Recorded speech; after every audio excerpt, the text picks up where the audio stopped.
Chapter 256. Anyway, Cornelius, we should start taking measures. What measures, Dumbledore? What are you talking about?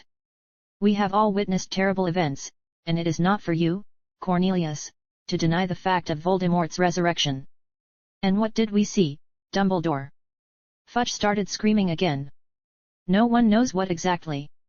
Some wizards in Death Eater's costumes kidnapped 2 boys, let some freak out of the cauldron, and the boys just escaped. Escaped, Dumbledore? Using some kind of modified incendio, transgression, and oxio. If you know who could be fooled so easily, we wouldn't have all those troubles. The troubles of that war. However, Harry told me the conversations and details of what happened. And you are willing to believe that Lord Voldemort was reborn, based only on a dubious picture and the words of a boy who? You've read Rita Skeeter's articles, Mr. Fudge. Potter, who had stopped pretending, stated the fact rather than asked, making all the Weasleys almost jump in surprise. There was Ron, too, by the way. He must have hidden from my gaze behind an overweight Molly. So asked Fudge defiantly, shifting his gaze from Dumbledore to Potter and back again. What if I found out that you were hiding some facts about this boy, a wizard who speaks Parseltongue, and all the time strange statements and seizures? I assume you're talking about the scar pains Harry has been experiencing lately, the headmaster asked coldly. So you admit that he's been having pains, headaches, nightmares at night, perhaps even hallucinations. Look, Cornelius, Dumbledore stepped toward his interlocutor, and I felt the increased density of magic from the headmaster rather easily. Harry is as healthy as we are. The scar has not damaged his brain. I believe the scar hurts when Lord Voldemort is around Harry or plans to commit murder. Fudge retreated half a step away from Dumbledore, but he still looked as stubborn as ever. I'm sorry, Dumbledore, but I've heard before that a scar from a spell can act as an alarm clock. Look, I saw Voldemort reborn myself! Shouted Harry. He tried to get out of bed, but the Weasley matriarch did not let him do it. I saw the Death Eaters. You've all seen them. I can tell you their names. McNair. He's acquitted. Now he works in the ministry. Avery. Not. Crabbe. Goyle. You're just repeating the names of those supposed Death Eaters who were acquitted 13 years ago. Stated Fudge angrily. You could have read their names in the old court transcripts. For God's sake, Dumbledore, the boy has told the same crazy stories before, his stories are getting longer and more implausible, and you keep swallowing them. The boy can talk to snakes, Dumbledore, and you still believe him. McGonagall shook her head disappointedly. We all saw everything. There is no real evidence other than the dubious image and words of the boy. Fudge began to lose his temper. It seems that you are ready to sow panic that will destroy everything that we have managed to build over the past 13 years. I listened and didn't know whether to be surprised or to laugh. How much Fudge clings to power. Not surprising, though, with his greed. As a wizard, he is, frankly, not very good, judging by the lack of a conscious reaction to the increasing density of the headmaster's magic. The more the wizard is familiar with the magical arts and the greater his personal power, the more sensitive he is. For the next 10 minutes, the headmaster tried to get through to Fudge's mind, proposing various measures, but they were quite radical. Dumbledore should have understood that since Fudge refuses even to admit the fact of Voldemort's return, then it is not worth mentioning any resignations of Dementors and ambassadors to giants. As a result, the headmaster and Fudge simply threatened each other. The minister obviously tried to show his displeasure with Dumbledore's behavior and, in no less obvious way, promised to invade the headmaster's fiefdom, that is, the school, establishing his own order. Fudge was not even surprised or persuaded by the mark on Snape's hand, which he hastened to show. The minister simply let its description pass his ears. He didn't even look at it. In general, Fudge left, shamelessly throwing a bag of money on the bed to Potter and me. However, the headmaster did not waste a second, approaching the wizards around Harry and beginning to give out valuable instructions. Chapter 257. Almost immediately, Bill Weasley decided to leave, taking responsibility for negotiations with Arthur Weasley, the father of the family. Aren't you forgetting something, Mr. Weasley? I asked, getting out of bed rather abruptly. No one had changed me into my pajamas, and I hadn't changed myself, either. Though, they took off my coat and jacket, leaving me in a vest. With a slight movement of my hand and magic, I put myself back in order, approaching the talking people. "You need to rest," exclaimed Nymphadora under her mother's reproachful gaze. "Well, we'll rest when we're dead." I waved her away and shifted my gaze to Bill. "Do you remember the gist of our conversation this morning, Mr. Weasley?" "How dare you?" immediately resented Molly, leaning toward me and putting her hands to her sides. "In such difficult times." "Headmaster. What are you talking about?" "About the Black family property," I smiled at Dumbledore. "The kinship with which Mrs. Weasley has so recklessly and unequivocally renounced on behalf of the Weasley family, and which, the property of course, now rests quietly around Mr. Bill Weasley's neck." "I don't have time for such nonsense." Bill wanted to brush me off, but I decided to do the same trick Dumbledore had done, increase the density of magic in my body. Dumbledore definitely had an idea of my minimum strength. He recognized the Protego Diabolica and did not consider it a modified Incendio. A demanding spell on both the mind and the ability to cast magic. "Mr. Weasley," I added some chill to my voice. "Oh, it's working."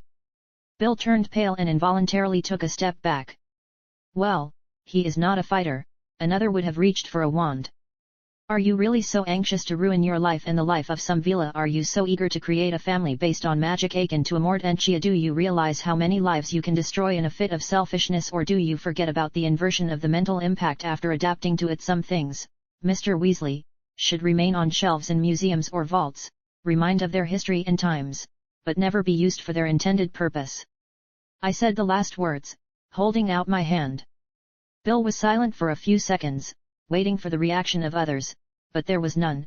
Many looked at Dumbledore, trying to get his opinion, but he only slightly nodded approvingly at my words. "Damn you! Here, take it." Bill quite abruptly pulled the amulet from his neck and placed it in my hand.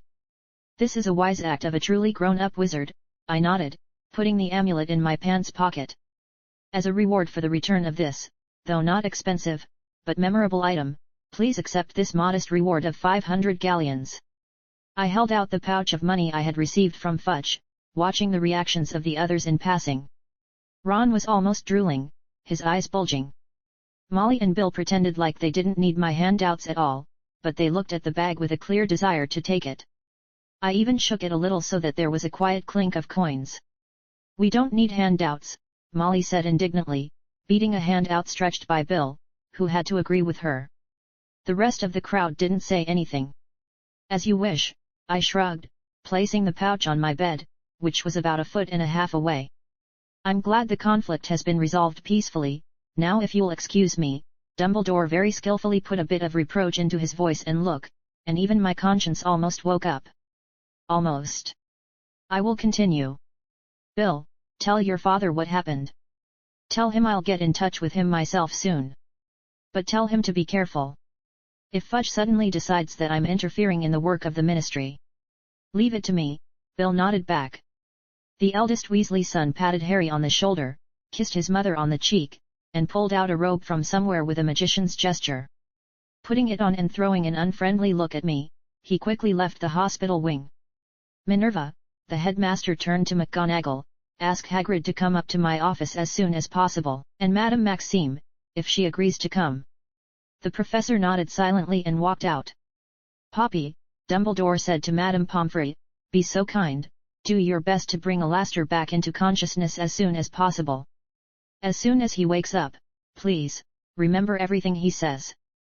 "That's what I was going to do," Madame Pomfrey replied and went to her office. She went to get the potions, maybe some poultices, who knows. Chapter 258. As soon as Madame Pomfrey disappeared into her office, the headmaster looked at the black dog sitting quietly on the floor next to Harry's bed. "Now, I want the two of us to take off our masks in front of each other. Sirius, please take your usual form." The black dog looked at the headmaster, and in the next moment, he turned into a man in a pretty good, albeit old-fashioned, brown suit. Sirius didn't look like that downtrodden bum. His hair was hanging down to his shoulders, and his face had a neat beard with small sideburns. However, to erase from the face the fact of being in Azkaban for 12 years is not so easy. The man looked 50 in his 34. Mrs. Weasley shrieked, bouncing off the bed. Sirius Black. Nymphadora and Andromeda instantly drew their wands, pointing them at their potential enemy, but I raised my hand, urging them at least not to strike at once. "Mom, be quiet!" shouted Ron. "Everything is fine." Lurking in the shadows of the hospital wing, Snape didn't yell or jump, but anyone who knew him even a little would have been surprised to see such vivid hatred on the professor's face. It was, by the way, their mutual feelings. "He!" growled Snape, looking at Sirius. "What is he doing here?" "He was invited by me," Dumbledore replied, shifting his gaze from one to the other, "as well as you, Severus. I trust both of you. It's time to forget old grudges and trust each other." It amused me to watch this adorable picture. For a full minute, Dumbledore ranted about how important every second is in these turbulent times, and it was time to cooperate. Anyway, unhurriedly, Sirius and Severus shook hands, immediately almost bouncing off as if from fire. Dumbledore gave them valuable instructions, to Snape, "You know what I want to ask," and to Sirius to gather the old company and lay low. Harry was against parting ways with his godfather, but who would have asked him? Sirius and Severus left the hospital wing. "You, Mr. Knight, as I can see, do not need a rest." Dumbledore allowed himself a slight smile, but purely out of politeness. "Of course not. I only survived the Avada." Dumbledore chuckled into his beard. "By the way, how?" "Transfiguration, Headmaster," I spread my hands to the side. "Managed to transfigure a rather thick object out of thin air. Really didn't know exactly what it was or what kind of material I was conjuring. It still ended up tearing up and stunned me, dispelling the transfiguration. But it did the trick. It's a good thing Avada has such a bright beam, or they would have figured out the trick. It's good to hear that my favorite discipline helped you and Mr. Potter get out. Well, since you don't need rest, I would like to ask you to escort Mrs. Tonks and her daughter and return to the common room. But if possible, as you know how, imperceptibly." "All right, Headmaster." I walked quickly to the bedside table, put on my jacket and coat, and returned my wand to the holster on my forearm. "I think that's it. Andromeda, Nymphadora, please follow me." The cousin pouted, changing her hair color a couple of times, but she didn't object. Not in Dumbledore's presence, it seems. As I walked past Potter's bed, I couldn't help but say a few words. "Don't get sick, Harry." "Thank you," he nodded. "And for the cemetery. Also, thanks. Learn more and practice more, then next time you can get out on your own and even save someone." "Next time? Voldemort is reborn," I shrugged. "The question is not whether there will be the next time. The question is, when and how." So we left the hospital wing without saying goodbye, followed by the words, "Too many blacks." My heart almost went in my heels. Nymphadora wanted to either hug me or beat me or kill me, but she couldn't decide. In the end, she even somehow became depressed. It would be too unfair to lose a cousin before I can find one. "Don't worry, Nymphadora. I am tenacious. It is not so easy to kill me." We reached the castle exit in silence. "Wouldn't it be easier to use a fireplace in someone's office?" I couldn't help but clarify. "Whose everyone is obviously busy because of what happened," replied Andromeda calmly. "And it's not far to walk here, and from Hogsmeade, we can already apparate." "As you wish. Anyway, I was glad to meet my relatives." "It's totally mutual, Max," Anne smiled. "You did a great job. Both with the tournament and the situation." "Tried my best." "What will you do?" "The same as always. I work at Mungo, and there is always a lot of work. I'm afraid it will only increase in the near future. And I joined the Aurors, so I'm a cool witch too," smiled the cousin. "So watch out, don't break the laws, or I'll have to kick your ass. It's nice to know I have such talented relatives. By the way, you seem to know Uncle Sirius." "We're not really close." "You tell me, Max, is he, well, guilty?" "No, he was framed." "It's a long story, and it seems to me that you will still have time to figure it out." "I'll figure it out." Nymphadora threatened the heavens. "All right. Have a good trip." Chapter 259.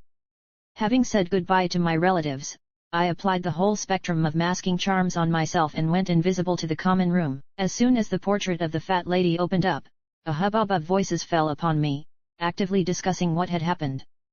Walking down the narrow corridor from the portrait to the common room, I found senior students at almost every corner. Contrary to expectations, there was no fun, but they were clearly preparing. Therefore, butterbeer with various snacks was everywhere. Hermione was sitting on the already familiar couch. Seamus, Dean, Lavender, and Parvati were at the table nearby. Quietly making my way to the couch, I planned to whisper quietly that I was here so I could sit down next to Hermione without panic or noise. But she seemed to have cast a signal spell around herself, for she immediately looked at where I was. The girl silently patted the couch beside me. Following her invitation, I sat down, removing my charms. Our company saw me but acted as if nothing had happened. Hermione said that you will probably show up as quietly as possible. Seamus shrugged at the unspoken question, and Hermione just leaned against my side, resting her head comfortably on my shoulder. Having embraced the girl, I seemed to have felt the peace of the familiar and pleasant atmosphere. I had time to be horrified, calm down, be horrified again, calm down, and be horrified again. And then calm down again, Hermione said quietly. Everything happened so fast, I still can't figure out what state of mind I'm in. I've been convinced that you're fine, and I'll obviously be superfluous there. In the hospital wing. Will you tell me what happened? Or at least give us an explanation for this movie, Dean added to the question, and out of the corner of my eye, I saw him drop a card from his hand onto the table. I wonder what they are playing. It was a setup. Someone enchanted the goblet as a portrait.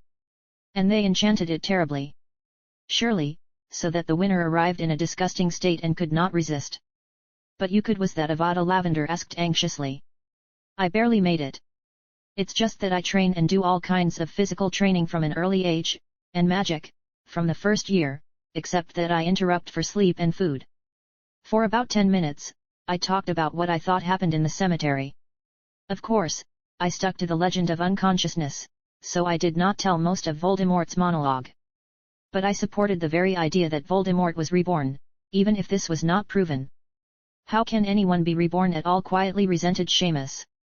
He's dead. That's it. The end. I know at least one way to stay in this world after death, I answered just as quietly. And where there is one, there are two. And more. I also know at least 2 ways to create a body if there is a soul available. 3. 4 already, just need to calculate. Add imagination, Seamus. Magic can do anything if you have enough strength and skill to calculate. Lavender covered her face. What will happen now? What will the ministry say? Won't they do anything about it? Absolutely nothing, I answered. Fudge in front of me refused to even consider the fact that the Dark Lord has been resurrected. And I can understand him. This is the collapse of his career. He's not brave, he's not particularly smart, he's not talented. All he has is the illusion of power and bribes. He will cling to them as best he can. So the ministry will pretend that everything is fine. Whoever needs it will believe in Voldemort's resurrection anyway, and they'll get ready. To what? The question was clearly general. To the dark times. Hermione poked me lightly in the side with her fist. Too much pathos. I thought you'd be at least a little outraged. I am outraged, but what's the use of shaking the air? It's not your fault, and it's not even the ministry's fault. And blaming Voldemort for wanting to be reborn and go back to his usual, albeit terrible, deeds.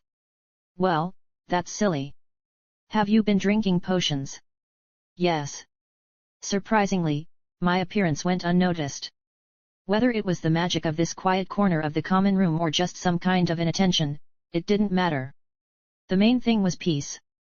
At about 1 o'clock in the morning, we went quietly to our rooms, and I fell asleep without any questions. Chapter 260. The morning of the next day after the third task of the tournament started easy and ordinary. As always, I woke up earlier than everyone else and went to exercise and other physical training. Of course, I met Hermione in a blue tracksuit in an empty common room, and together we went for a run. The castle was asleep. Each sound echoed with a booming echo between the stone walls, lost in the depths of the corridors of the ancient castle. After the run, as it should be according to the schedule, work with the own weight of the transfigured shells in the Chamber of Secrets. Surprisingly, Lady Greengrass has not been here yet, and one can only speculate about the reasons for her absence. Then came the return to the common room and shower. Only after these obligatory procedures, the implementation of which has long been as if on the subcortex, we met again in the common room. The Gryffindors were already awake, and I was not wearing an invisible cloak after all. Sleepy, but already enthusiastic inquiries began on the topic. What the hell was that? After somehow dodging the answers and referring to Dumbledore's request not to comment, I went to the Great Hall with Hermione on my arm. After a hearty and varied breakfast, where you could see dishes from various cuisines of Europe, Dumbledore got up from his not very modest chair at the high table and decided to make a speech. Dear students and guests of Hogwarts School, the headmaster's voice sounded loud and clear without unnecessary charms. True, everyone fell silent, but did it really matter? The third and final task of the tournament came to an end yesterday, but this ending was completely unexpected. Dumbledore looked around at everyone present. No doubt you all have many questions regarding both the events in the labyrinth and the place the champions were transported to. However, I would ask you to restrain your curiosity a little. The champions need a break from the stress caused by these events. All results and conclusions will be announced at the farewell feast in 2 days. Dumbledore nodded his thanks for the attention, and all the students and guests began to slowly go about their business. Needless to say, Lavender's word of mouth had been working in full since the morning, so now the students were discussing my version of events, which I told yesterday. This, to some extent, cooled their enthusiasm. It is also worth noting that while they looked at me in a positive way, they looked at Harry with apprehension. I found out the reasons right away, all because of Skeeter's article. She mentioned the pains in Potter's scar while describing various mental abnormalities that could manifest themselves from traces of strong curses and spells. In general, in the eyes of the public, Potter is now not a trustworthy member of society. Hermione and I went to the Chamber of Secrets without saying anything, where we found Lady Greengrass sitting in a chair near the tent. She was staring thoughtfully at the statue of Salazar Slytherin, the outlines of which were clearly delineated in the semi-darkness of the hall. Good morning, we greeted as we approached. Good morning. We walked over and stood beside her, waiting for some kind of order. The usual practice, yes, except that we got them right away, and here we were waiting. Funny, Delphine was still looking at the Slytherin statue. The wizards think you applied the Insidio modification. I've heard that. How illiterate you need to be in order not to recognize one of the most complicated protective dark magic complexes. Although, why am I surprised it was Protego Diabolica, wasn't it? Yes. Silence reigned once more. From reliable sources, I learned that I do not know where this happened, several wizards died. They unknowingly protected themselves from the fire with a spell and rushed to the aid of you-know-who. By the way, Delphine looked at us. Stop calling him by name. With his resurrection, the taboo charms were activated again. If someone pronounces his name, it immediately becomes known to the Death Eaters. Exceptions are Hogwarts and other protected areas. I will show you the spell for closing a small area and how to determine if there is this protection around. Breaking through Protego Diabolica without knowing the conditions is a sure and painful, albeit quick, death. Hermione summed it up, again delighting me with her lack of negative reaction. Yes. Walden McNair died. Always was as dumb as a cork. Burned like a cork in the devil's fire.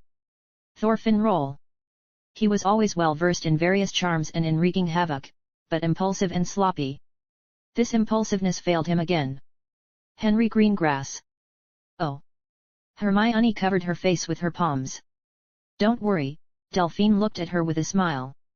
It was bound to happen sooner or later. Everyone will keep quiet about the deaths of those three, it's not to anyone's advantage. However, it should be understood that if there were all those Death Eaters who remained at large, then many Slytherins will find out. They will find out that because of your spell, Max, important for someone wizards died, and the parents of current students could also have died. Well, they think they're great dark wizards, but they didn't recognize Protego Diabolica. It doesn't matter. Okay, let's have a quick test of your spells and then a little impromptu exam for you to see how successful your training is. Delphine got up from the chair, which immediately disappeared, and waved her hand invitingly so that we would go into the tent. There we were given a couple of parchments with notes on the taboo blocking charms and a spell to determine if there was such an activated defense around. For half an hour, we were forced to memorize this and then train to automatism. Chapter 261. The exam was both simple and complicated. To begin with, you had to perform a series of different types of transfigurations, but all according to classification and no improvisation. From non-living to non-living, from non-living to living, from living to non-living, and from living to the living. It's a classic. Every self-respecting wizard learning transfiguration should be able to do it.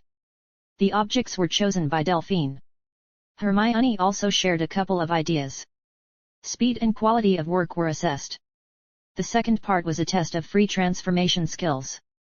This is already more difficult, although it would seem, what is the big deal, to change the material form, but the word free in Transfiguration Masters often causes a nervous tic because they do not use formulas but only will and imagination. Usually, it is very difficult because it takes a very high quality discipline of mind to hold the images in the head. Also, you have to change them smoothly, making the object change shape smoothly from one to another, without jerks and waves on the surface. The third part of the exam was a banal test of my strength. I was simply given a pile of identical stone cubes and given the following task: to transfigure a stone cube into a glass cube, increasing in size. Each glass cube should be a quarter larger than the previous one, and so on in ascending order. 2 seconds are allotted for each transformation. Since I, like Delphine, unlike most wizards, can increase the amount of magic in a much wider range, I was given a special potion that stabilizes emotions. As we have found out, it is emotions that stimulate a large production of magic, and concentration on the spell increases its density. That's what I was doing. Hermione did the same, purely for fun. What can you say about the results of 2 hours of such manipulations in terms of skills and powers? We are higher than the journeyman, but we do not reach the level of the master, although the master's skills are checked by more complex tests. Strength. Well, I worked without Rowena's help, although for this, I had to ask her to forcibly turn off the capabilities of that neoplasm in my head because I already unconsciously use her resources, albeit far from full. Without Rowena's help, I am significantly superior to Hermione in strength, but again, not a master. How did you put such a powerful Protego Diabolica, wondered Delphine after the exam. I have one trick for significant increasing the density and volume of magic. Trick, it's good. All wizards striving for self-improvement sooner or later find tricks just for themselves. If I correctly assessed the power of that spell, then with this trick, your powers are pretty well above the master's minimum. You have surpassed me here too. Hermione sighed in mock despair. Don't worry, Lady Greengrass smiled at her. Everyone finds their tricks. After all, magic is not only in the body but also here. Delphine tapped her head with her finger. And you don't have a problem with that. You shouldn't be in a hurry, but you shouldn't give up either. After all, great wizards are not born, they become them. After this exam and conversations, we began to fold our camp in the dungeon, packing up our things and packing the tent. When we were ready to leave the Chamber of Secrets, having checked everything and covered our tracks, just in case, I decided to ask a few questions. What are your plans for further training, Master? I asked as we climbed the stairs of the second entrance to the room. As you can see for yourself, Max, because of recent events, I need to adjust my plans. I was going to propose a couple of rather entertaining experiments at the beginning of the vacations to unlock your potential, but now, I guess we'll have to wait until early August. Anyway, I'll let you know in advance. In the meantime, you get a month off. Isn't that great? Oh, and shouldn't you solve all sorts of problems? Absolutely. What kind of problems? Hermione immediately perked up as she walked up the narrow stairs behind me. When did you have time to find more problems for yourself? These are old problems, playing with different colors against the background of new ones. As Dean once said, nothing is clear but very interesting. We left the Chamber of Secrets under the spell of concealment and went about our business. Hermione wanted to finish one book in the restricted section, and Lady Greengrass, well, she doesn't notify me of her actions. I went to wander around the castle, though, and somewhere on the 3rd floor, I took off my hiding spell, immediately catching Professor McGonagall's eye. Mr. Knight, the professor was unfailingly strict. The headmaster wants to see you. Understood. Come on, I'll walk you to the door. Chapter 262. Following McGonagall, I came to a gargoyle statue in a niche, which immediately slid to the side, opening a passage to a spiral staircase. Having risen, we entered the office without knocking. It was large, light, and spacious, in the corners, on the tables and other surfaces of which, as always, there were various moving artifacts and other household items. Headmaster, I brought Mr. Knight. Thank you, Minerva. Dumbledore sat in his chair, turning to the window. Should I stay with you? McGonagall asked me. No, thank you. McGonagall left the office with a nod, and I made my way to the vacant chair in front of the headmaster's desk. Taking a seat, I waited. Silence. Headmaster. He turned rather briskly in his chair toward me. I didn't know this chair was spinning. Forgive the old man. I just got caught up in my own thoughts. It's okay. I guess. Dumbledore smiled. First, I want to congratulate you on your victory in the tournament, even though you had to share it with Harry. Thank you. Now, where was I? I won't get off topic, even though I really want to. Sherbet lemon. With pleasure. Dumbledore waved his hand in the air, and a vase flew off the nearest table, flying rather briskly over to the table between us. It was the one with the sherbet lemons in it, with which I did not hesitate to amuse my love for sweets, even if it was in its infancy. Due to the recent events and the revival of Voldemort, I would like to do two things. First, I want to thank you for looking after Harry. It wasn't very burdensome, considering that someone dragged him through the entire tournament, wanting to keep him in maximum integrity. Yes, the headmaster darkened. There really was an intruder at Hogwarts for the entire school year, leading us all by the nose. However, faced with such a danger face to face, you, Mr. Knight, did not leave your fellow student to the mercy of fate, showing courage, which not everyone is capable of when meeting Voldemort. I just didn't have time to be frightened before I had to act. Things happen that way, Mr. Knight. The headmaster flashed his half-frame glasses. My second request is quite simple. We don't know what to expect. We don't know what the Death Eaters will be capable of this time. You, Mr. Knight, have absolute memory and access to all sorts of books and knowledge. The professors and I are far from omniscient, and my request is small.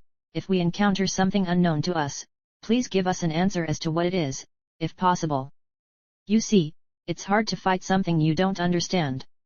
Among those prepared to confront Voldemort, and believe me, he will not rest, there are none versed in the dark arts and other conditionally prohibited disciplines, prejudices accumulated over the centuries and fear of the Dark Lords.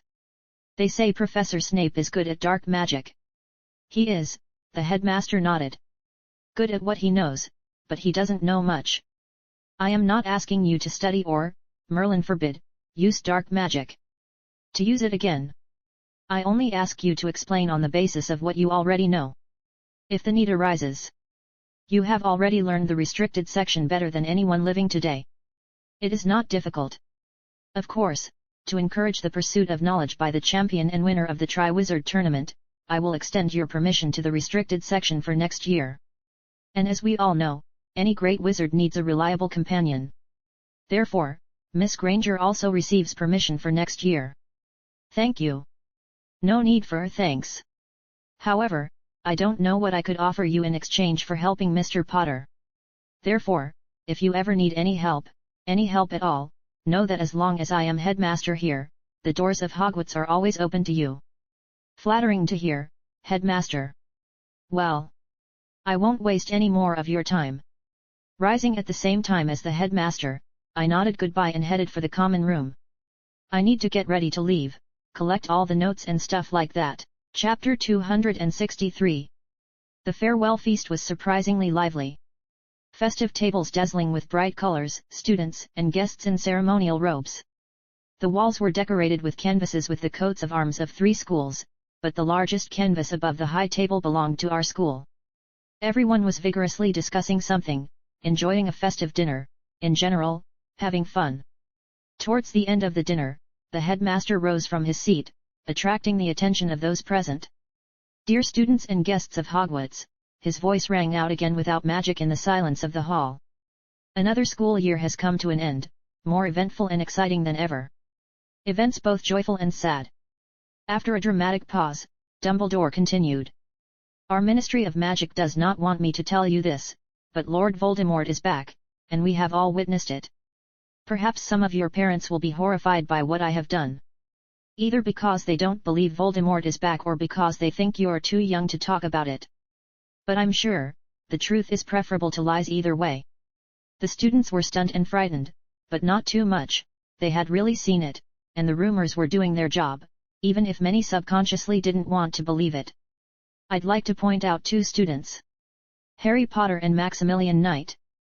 It was amusing to watch as if a wave ran through the hall as everyone turned their heads first to us and then back to the headmaster. Harry Potter showed courage that not every adult wizard has shown in the face of Lord Voldemort by going out to duel against him. Maximilian Knight, thanks to his relentless training and firmness of character, managed not only to protect himself from the sudden killing curse but also, having come to his senses, instantly show excellent skills and knowledge, eluding Voldemort and taking Harry Potter with him. I drink in their honor. Almost everyone in the room raised their cups, looked at Potter and me, and said, to Harry Potter. To Max Knight. Nice. However, I hasten to note, Dumbledore continued. The purpose of the Triwizard Tournament is to strengthen mutual understanding among wizards around the world. In light of what happened, that is, the return of Lord Voldemort, such an understanding becomes more important than ever. This time, Dumbledore looked around not only at the students, but also at the guests and professors at Hogwarts. Each guest of this hall will be gladly welcomed here at any time.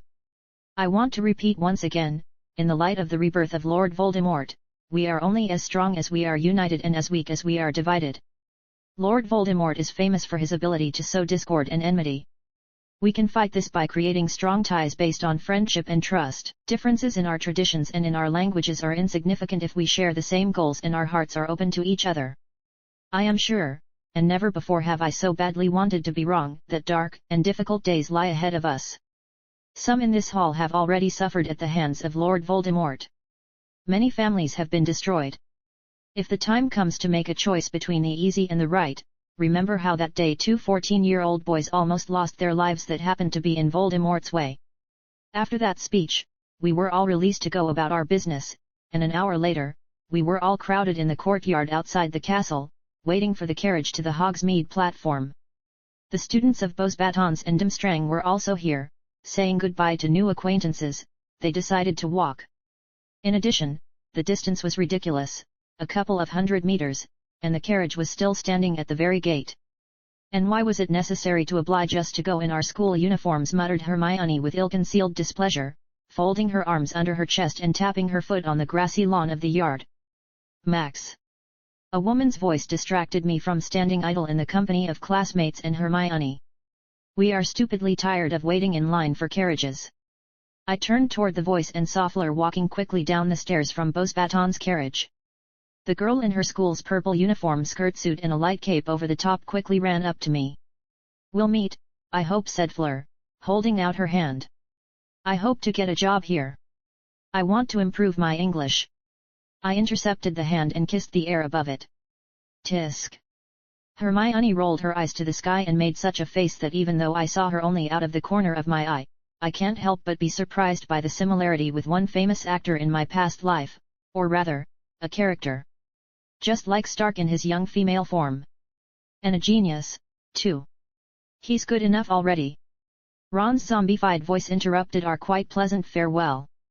It was a good thing that Harry, who was standing next to him, immediately dragged him away, although Ron tried to break himself a neck, twisting around to look at Fleur a little more. Where did he come from, anyway? And yes, thank you very much. Quite naturally embarrassed Fleur. For that warning. I don't even know what came over me. How could I have done otherwise? Fleur approached impulsively, kissing me on the cheek. She pulled away quickly, a little shy, and a mischievous smile spread across her face. When will it stop? Hermione, who was standing almost close to me, was indignant. Thank you, too. Fleur kissed the girl on the cheek no less impulsively, bringing her to a stupor. Fleur hurried off to her school carriage while Dean and Seamus materialized nearby, and Parvati and Lavender cooed around Hermione, still looking at the carriage. She doesn't even care who to kiss. The girl was indignant, but the giggling friends, eager to ask who knows what, immediately drew attention to themselves. Well, you're the man, Max, Seamus clapped me on the shoulder. Half of the girls are looking at you now. Well, what can I say? Yet. Chapter 264. After a conversation with Fleur, from the side of Potter and Weasley, Krum walked towards us in his fur coat and pointed hat. He held a staff in his hands, and the thought flashed through my head to find out everything about such concentrators. It's interesting. Max, Victor held out his hand for a shake, which I did. A firm handshake, not like the local one. It was nice to meet you. Likewise, though not immediately. Krum smiled. How are you without Karkaroff? Will the ship sail? He did not control the ship. We did everything, and Karkaroff was sitting in the cabin. I'll tell you guys. His body was found nearby. Headless. Diam.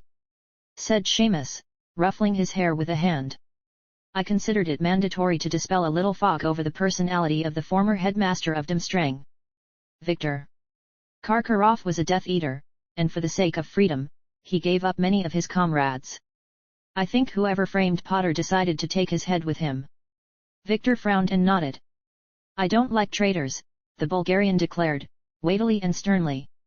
If you gave your word, keep it to the end, whoever you gave it to. We nodded to each other, and Krum went off to his own. Soon it was our turn to load into the carriage, and in a small but friendly crowd, we made our way to Hogsmeade, where we quickly got on the train that was already waiting for us and took a compartment. Once again, Hermione and I rode alone, discussing the year's results, and at the same time using charms to make notes in our notebooks on meaningful topics from the restricted section. And so we rode the whole trip, quietly, peacefully, no one disturbed us. Although the latter was most likely due to the powerful complex locking and silencing charms, but did it really matter? By the end of the ride, we were done with our notes and exchanged them so that we could study the material from the other half of the restricted section later.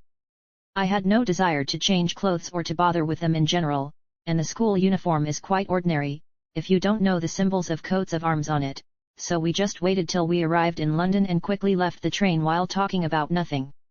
In the parking lot, in almost the same places, the Granger couple was already waiting for us in their Range Rover, and John in his usual BMW 5. They, by the way, communicated safely with each other, having parked nearby. When we got to them, I was surprised to notice that I was already pretty stretched out in height, and Hermione represented in this very height something in between her mother and father.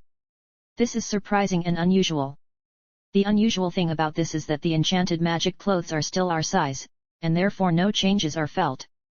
Though I'm afraid, I'll have to change my favorite black three-piece Graves-style suit. Good afternoon, or rather, evening, I greeted everyone with a smile, and Hermione rushed to hug her father and mother without further ado. Hello, Max, Mrs. Granger nodded at me with a smile, not letting go of her daughter. Mr. Granger, on the other hand, found the strength to break free from his beloved child's embrace and shake my hand. How do you grow so fast? John pretended to be indignant and walked over and put his arm around my shoulders, tapping them as hard as he could. 3 meals a day, loads and lots of adventures. That's what's pulling me up. I guess, Max, Mrs. Granger said, smiling, all the girls are circling around you, aren't they? Oh, tell me about it, Hermione muttered as she hugged her parents. You look away for a moment, and that's it.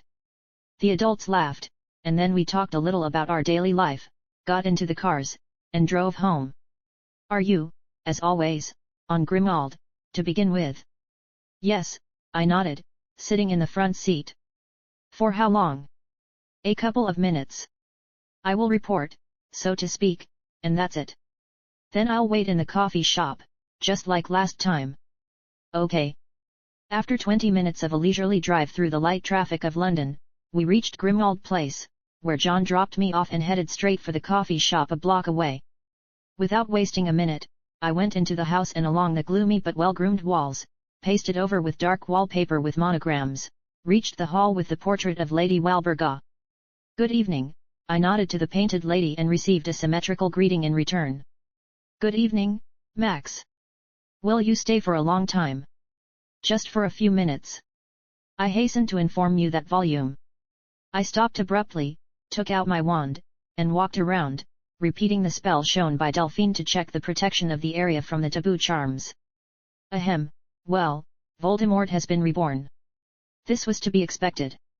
Sooner or later, Walburga nodded importantly, smoking. From the stairs to the upper floors came the sound of small but quick footsteps, without the usual creaking sound. Kreaker was descending quickly, carrying a rolled-up newspaper in his hands. Evening news. He babbled with inspiration, and when he saw me, he bowed respectfully. The head of house. May I held out my hand for the newspaper, and Kreaker immediately gave me the issue. Let's see. On the front page was a magnificent magic photo of a quarter-destroyed Azkaban, and the headline read, Mass Escape from Azkaban. What a twist! I could not resist sarcasm, starting to feverishly figure out what to do next. What is it, Max? Voldemort snatched from Azkaban. Judging by the text, almost all the criminals. Here's the list. Okay. I know him, I don't know this one, the whole Lestrange family, Jugson, Dolohov. So Bella is there too. Looks like it. He's in a hurry, I rubbed the paper thoughtfully. Perhaps he needs access to the Malfoys' finances. Draco's support can be easily obtained by bringing Bella there because her mother surely loves her, whatever Aunt is. That's right, Walburga nodded. The others who were out there didn't have much finances, and half of them owed the Malfoys. Yes. It's the right move. But so quickly perhaps Henry Greengrass said something about working with Dementors before he burned safely in the Devil's Fire. What are you going to do? Walburga let out a few rings of smoke and set aside the mouthpiece with her cigarette. A lot of things. There is a lot to do. Summer plans are changing, yes. Chapter 265. When I left the house on Grimmauld Place, I walked briskly along the houses in the evening square. There were not many people around, but due to the lack of various charms on me at the moment, some with curiosity tried to understand which school I study in. Hogwarts uniform, damn it. I didn't focus on that, though, moving quickly toward the cafeteria where John had been waiting for me the last time. His BMW was parked at the curb, and John was sitting at a table by the window. He noticed me crossing the road right away. As soon as I walked into this quite average establishment, the waitress immediately smiled at me.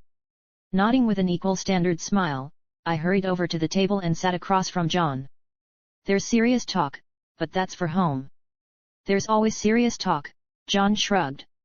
After a quick bite, we left the establishment and drove home, talking about all sorts of everyday little things like the weather. Already at home, at dinner, I told Sarah and John about the situation in the wizarding world. What do you mean by that? John asked earnestly as we moved on to tea. The Dark Lord will be gathering strength for a while, restoring the health of his imprisoned followers, and then it's hard for me to predict his actions. It's worth considering that he and his supporters hate or despise ordinary people, equating them to cattle. If they want to kill, they will kill. If they want to torment, they will torment them.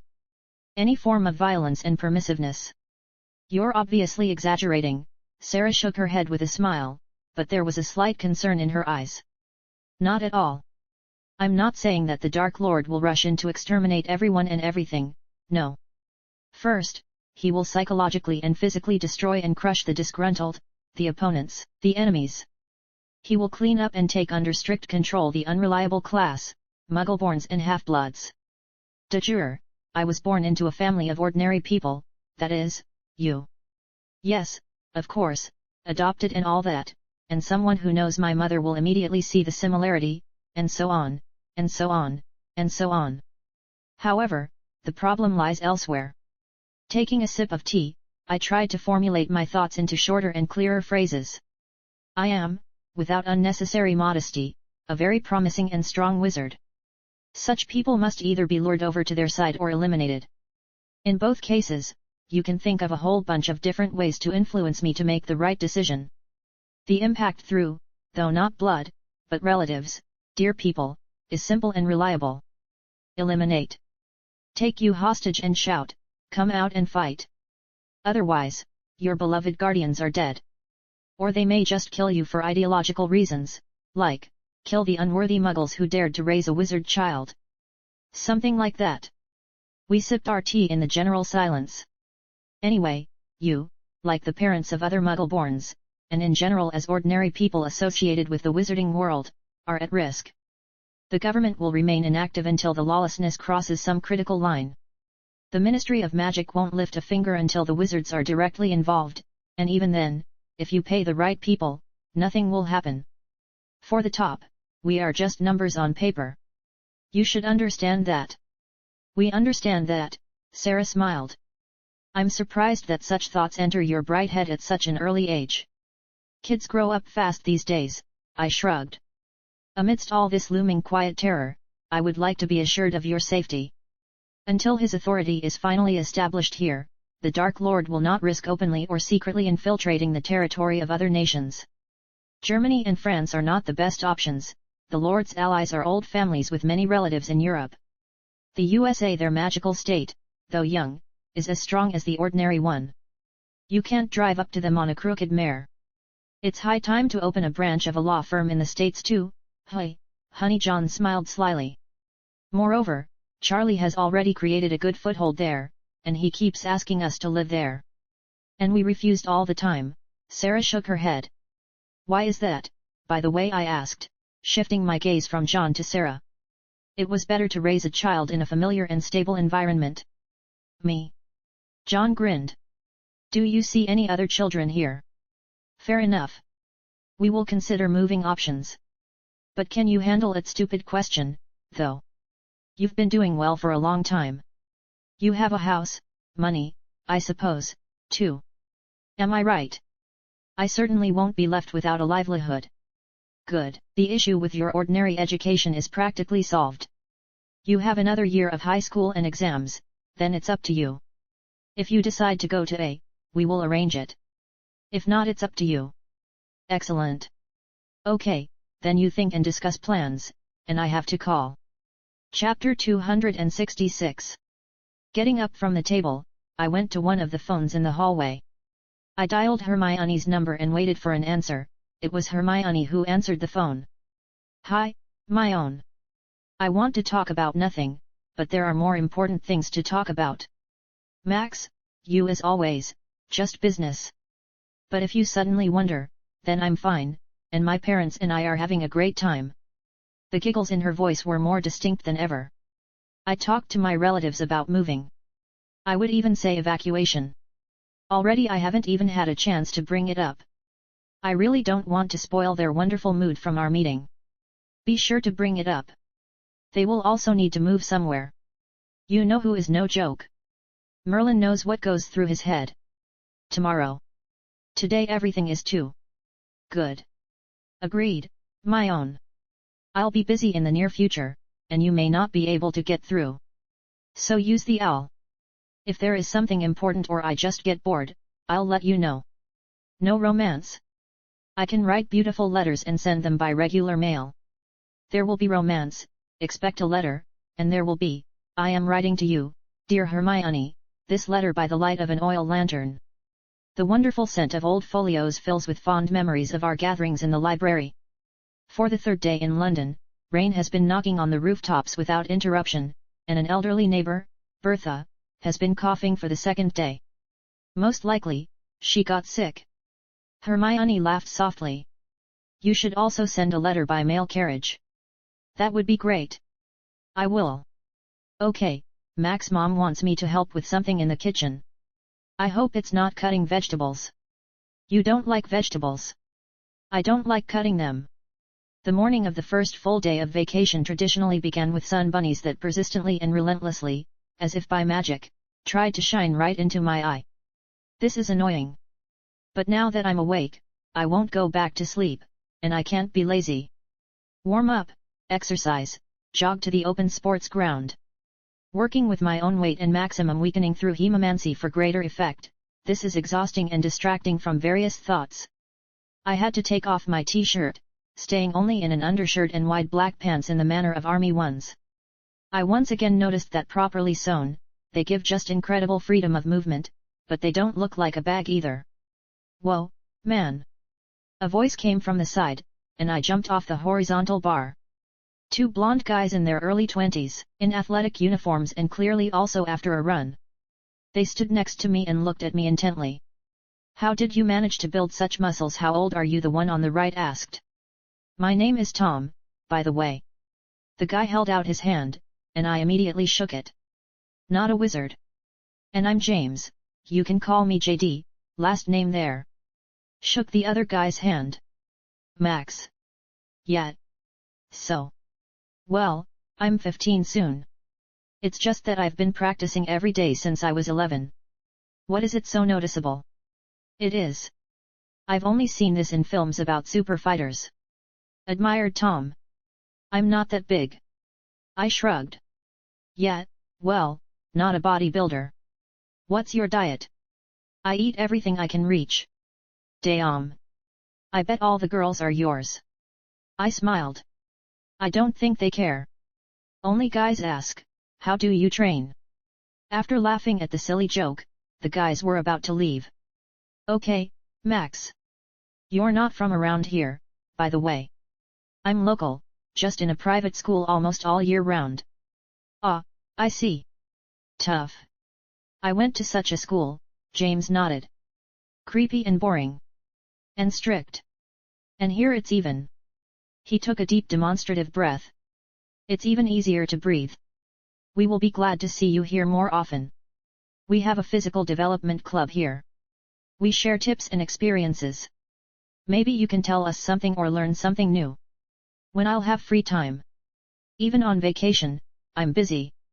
In general, I found out where the local bodybuilders are located, from jocks to professional athletes. What for I have no idea. They hadn't even seen the scars on the right side of my torso yet.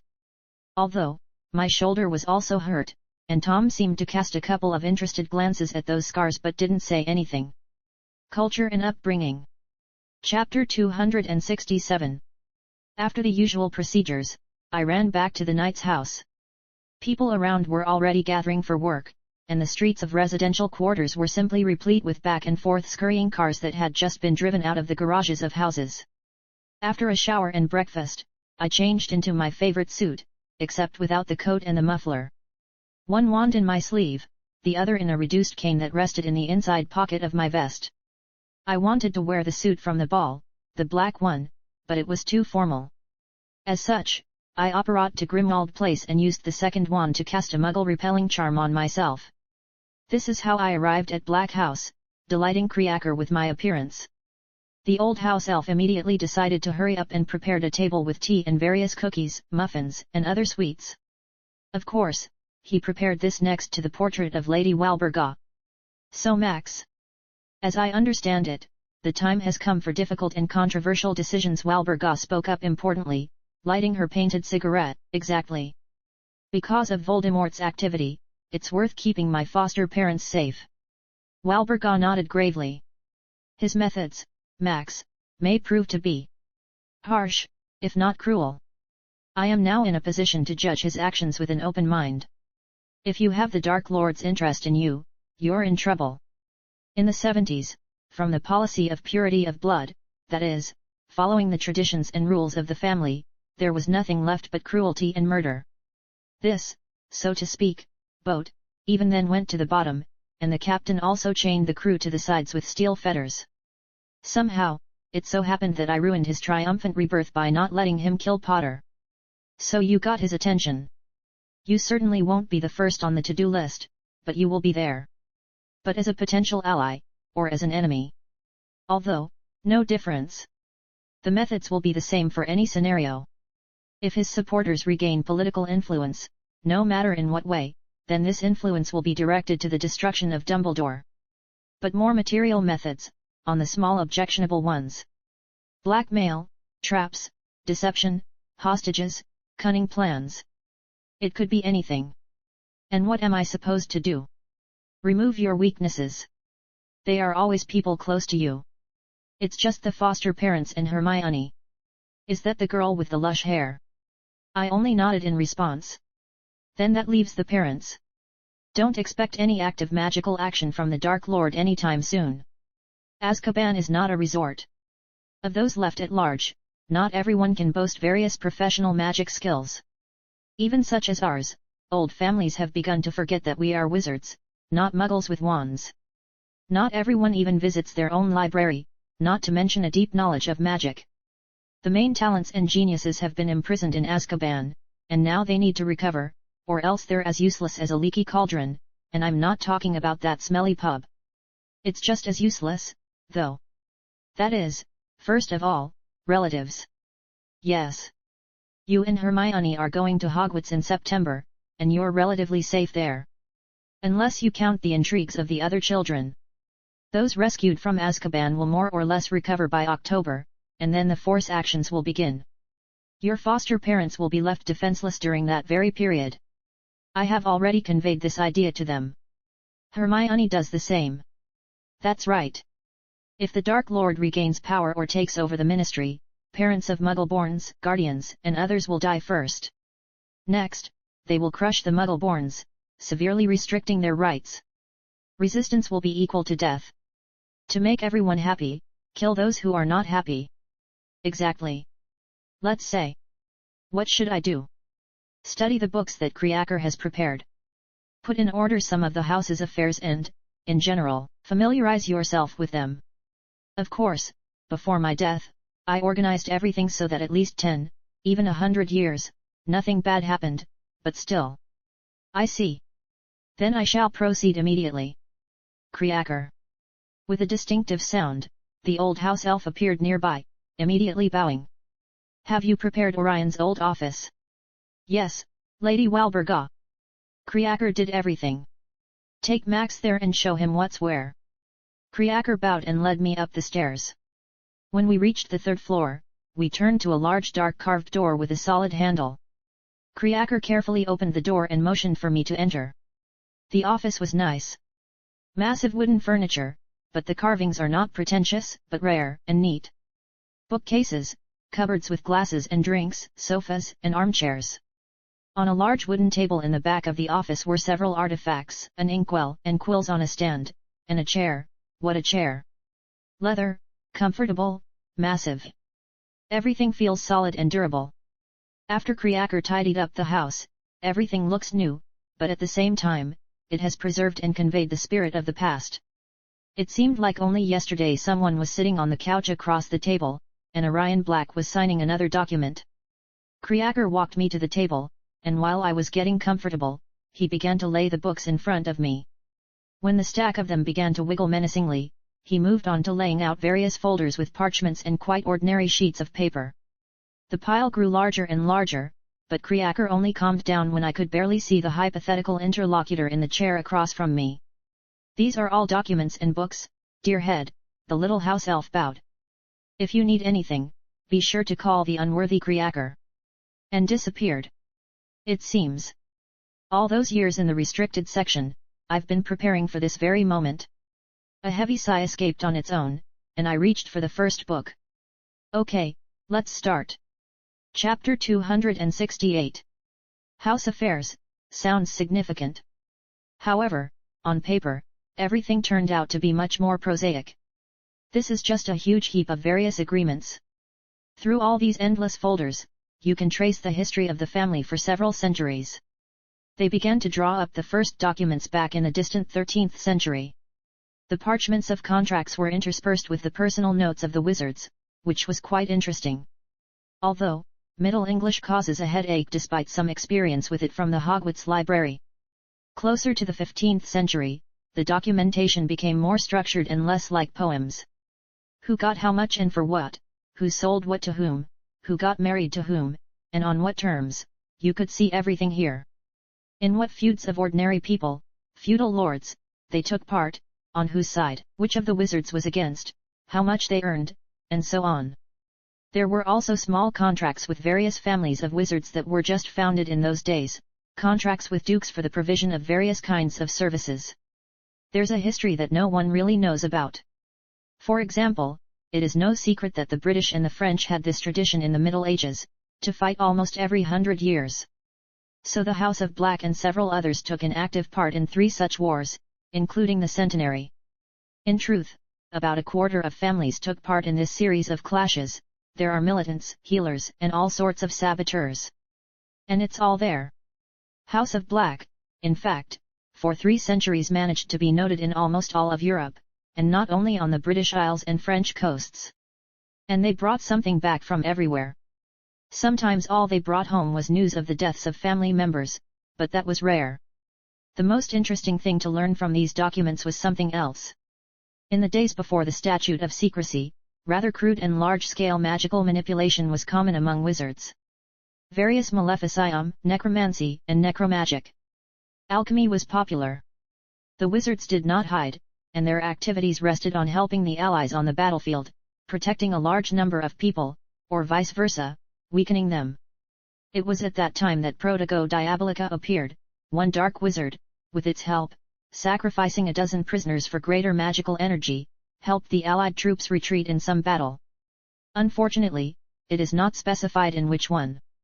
Many such influences were implicit so that the enemy did not catch the use of magic and did not begin to pull up his wizards, turning wars into a farce. It's like nuclear weapons, they exist, you can threaten with them, but it's better not to use them. In everyday life, wizards also found use. They could curse the land of a neighboring feudal lord, or vice versa, remove, or even improve the harvest. There were plenty of healers, herbalists, and potion makers, and some of them were not even known to be wizards. With the introduction of the Statute of Secrecy, the need for large and cumbersome spells and rituals gradually disappeared. But not only the need for them disappeared, there was no way to apply them. Everything too obvious immediately gave away the wizards, and persecutions began from the side of the Church and from the side of the newly formed Ministry of Magic. In wizarding families, one might say, by inertia, they still studied those cumbersome spells and specific magical disciplines, but gradually this was declining. There were, by the way, other concentrators, staffs for cumbersome magical manipulations. They were also no longer needed, and they were finally replaced by wands, taking the place of ritual or symbolic attributes. By the middle of the 18th century, I couldn't find a single mention of any serious use of magic. But there were plenty of mentions of the development of wand magic. Because of the statute, the sciences that require accuracy, filigree execution received a boost, and the external effect of most spells became very scanty. Scanty, but surgically accurate. The militants have become more dualists. The sudden insularity of society had a deleterious effect. All rushed into politics, intrigue, and petty squabbles. The number of agreements and contracts had become enormous by the 19th century, but they were all somehow petty, with the trick, they smelled of some kind of meanness. Perverted theories of purity of blood surfaced out of nowhere, which was not particularly mentioned. Typical racism crawled out of all the cracks. I think the whole point is that many activities, family affairs, became no longer available to wizards, which is why they literally went crazy. For example, until the very 80s of the 20th century, I did not find a single contract for the provision of services as a militant. But before the statute, there were many of them, even from the crown. In general, everyone went into politics, but in a closed society, it turned out so that they gnawed each other's throats. Since the House of Black has always been numerous, these disputes spread to the family. As a result, almost no one was left. And this, by the way, is in almost all old families. We are few. We have successfully exterminated each other. However, these are only my conclusions, based on documents and personal records both to them and to the situation at that time. I could be completely wrong. Chapter 269. Regarding actual, current affairs, not much can be said. There are several different stakes in magical enterprises and manufacturers in England and France, various investments, savings here and there. No prenuptial agreements or the like, no obligations, every conceivable debt, an obligation paid, fulfilled, or renounced, not without compensation. Walburga's signature on these documents as the last member of the family. She probably did not want to leave debts behind the family name because, over the years, they tend to accumulate like a snowball. She did not know how many years the family would exist without a head. Surely she would not want the head to appear, pay off the debts so much that only the head himself, the ring, and the wall with the portrait would remain of the family. It would be interesting to read the chronology of the laws of those times and the transcripts of the meetings if they were preserved at all. It would be very interesting to know what the wizards of those times were thinking and what they were talking about when they came up with all this nonsense called the legislation of magical England. Why was the Ministry of Magic created in the first place? The original purpose was to be an oversight body for the Statute of Secrecy. What about now? Mordred knows what's going on there. After 3 days of reading, I more or less understood where the various treaties and financial investments came from. I understood where more than 80% of the various artifacts and small relics in the house came from because it is pretty thoroughly documented. Although I still don't understand where many of them are stored. The books Kriaker had picked up were more of the thoughts of several heads of the house from the 12th to the early 20th centuries. There weren't any precepts or anything like that, no. There were thoughts on actions and situations.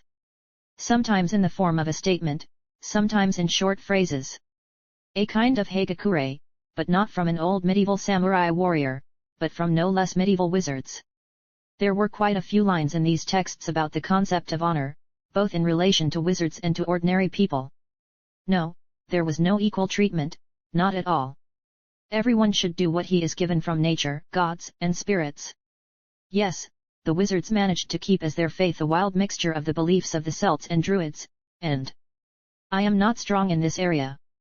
In general, if a peasant's plough is broken, this is his problem. If there's a drought on the land, wizards will do a couple of rituals, for the peasant cannot cope with this problem, and the wizards do not feed on the Holy Spirit. If a neighboring feudal lord declares war, then the wizard will help the common people because he lives here. But he will not help openly because already in those days, it was not easy for wizards because of the different branches of Christianity. Judging by the same personal notes and observations, the apogee of various fermentations among wizards very unsuccessfully coincided with various religious fermentations of Protestants, Lutherans, and other branches of Christianity. Simultaneously with the attempts of Rome to negotiate with the Celtic Church, and then the Age of Reformation. In short, the work of one wizard, whose profile specialty is unknown, began to go from hand to hand among wizards. Its essence is that all this belief in gods and so on is fierce crap. There is none of them. Judging by the records, this work provided a serious evidence base, which brought confusion to the minds of wizards. It was the end of the 16th century.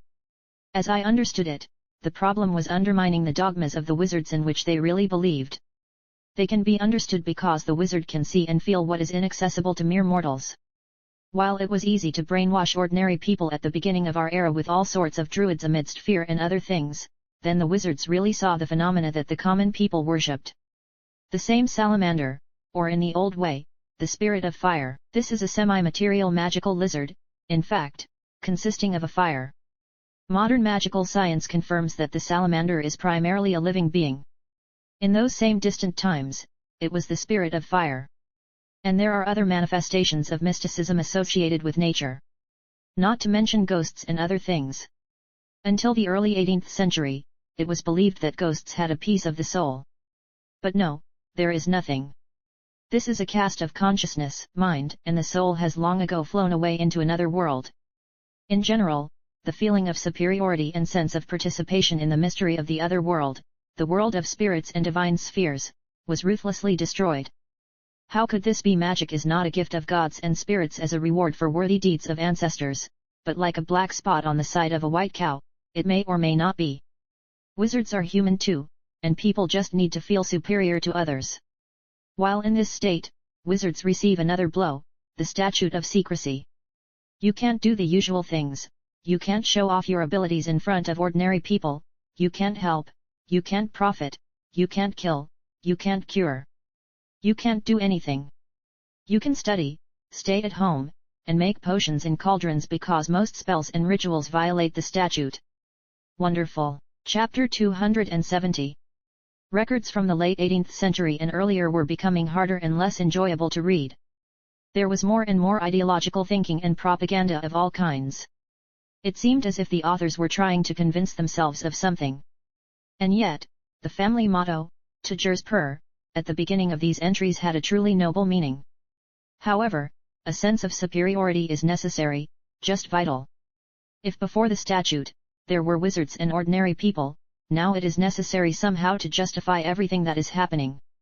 That's where Salazar Slytherin's old thoughts about purity of blood came out of all the cracks. All this was flavored with not the best but tolerant attitude to the rare Muggle-borns, who in the eyes of hereditary wizards are strangers, rootless, without traditions and ancestral memory, and completely illiterate. In general, a new system was formed to find out who has the longest and the justification for isolation. We have fenced off the dirty Muggles. And so, in such an environment, in a closed society, wizards began a new fuss about blood purity. They distorted everything. History, theories, manuscripts. Hidden meanings were sought between the lines where none existed. And, of course, wizards began to build their own internal hierarchy, based not on respect, as before, but on contempt and arrogance. This pustule took a long time to mature and burst for the first time in the early 20th century, pouring out into the outside world the rod in the form of Grindelwald. With his ideas, he stirred up other such pustules and nearly engulfed the whole world in the fires of World War II. Relatively untouched were the magical communities of continental Americas, China, Japan, and the Middle East, if my memory of events in the outside world is correct.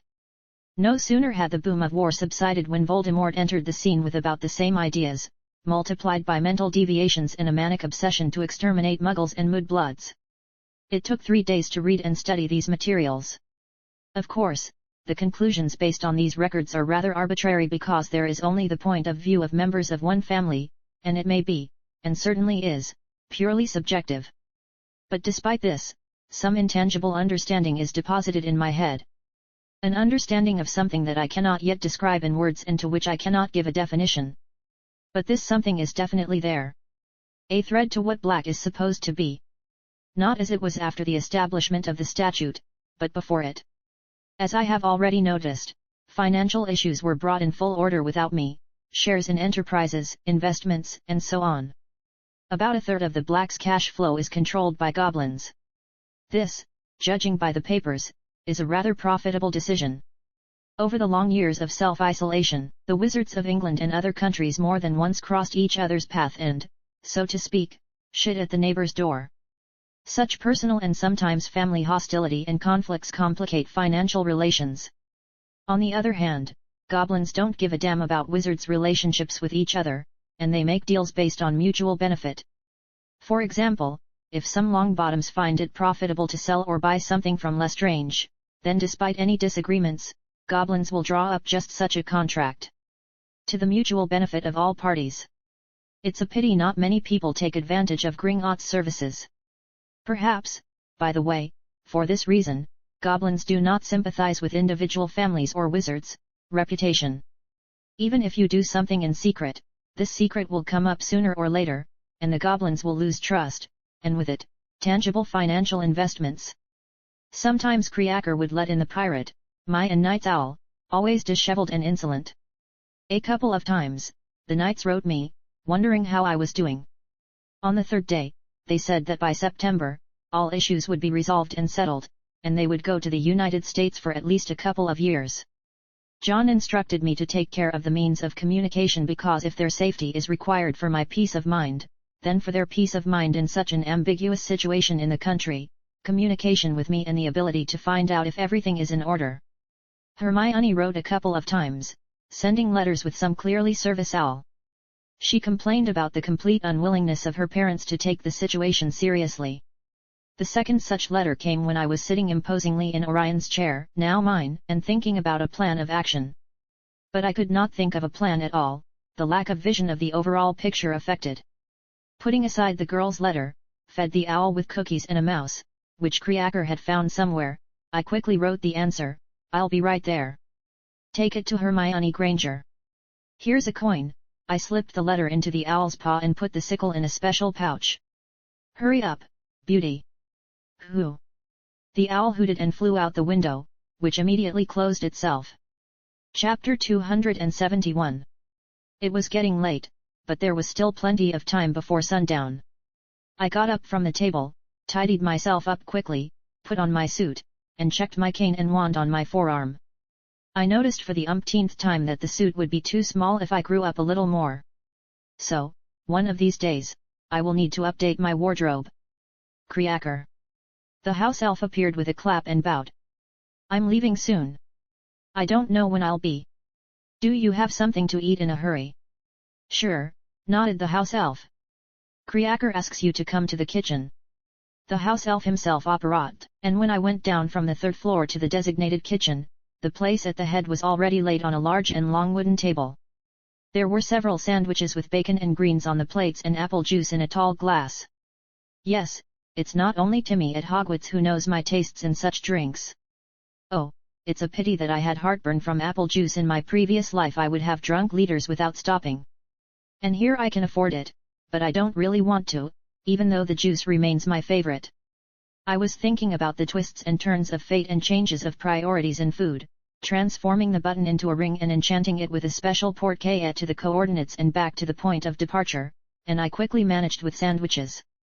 By this time, the owl had flown in again. After taking the letter and reading Hermione's brief thoughts on the parents' stubbornness, I ordered Kriaker to treat an owl and send it away. I put on Muggle-repelling charm and walked out of the house to the evening Grimmauld Square. People of average income hurried around to their homes, sometimes they talked about something, and young people were wandering around the grove. Without wasting time, I apparat to one of the famous streets of Crawley. I was passing through this suburb. I didn't want to puncture the space in the immediate vicinity of Hermione's house. When I appeared in the alley behind the mini-market, I checked to see if the charm worked and went on foot to the right street.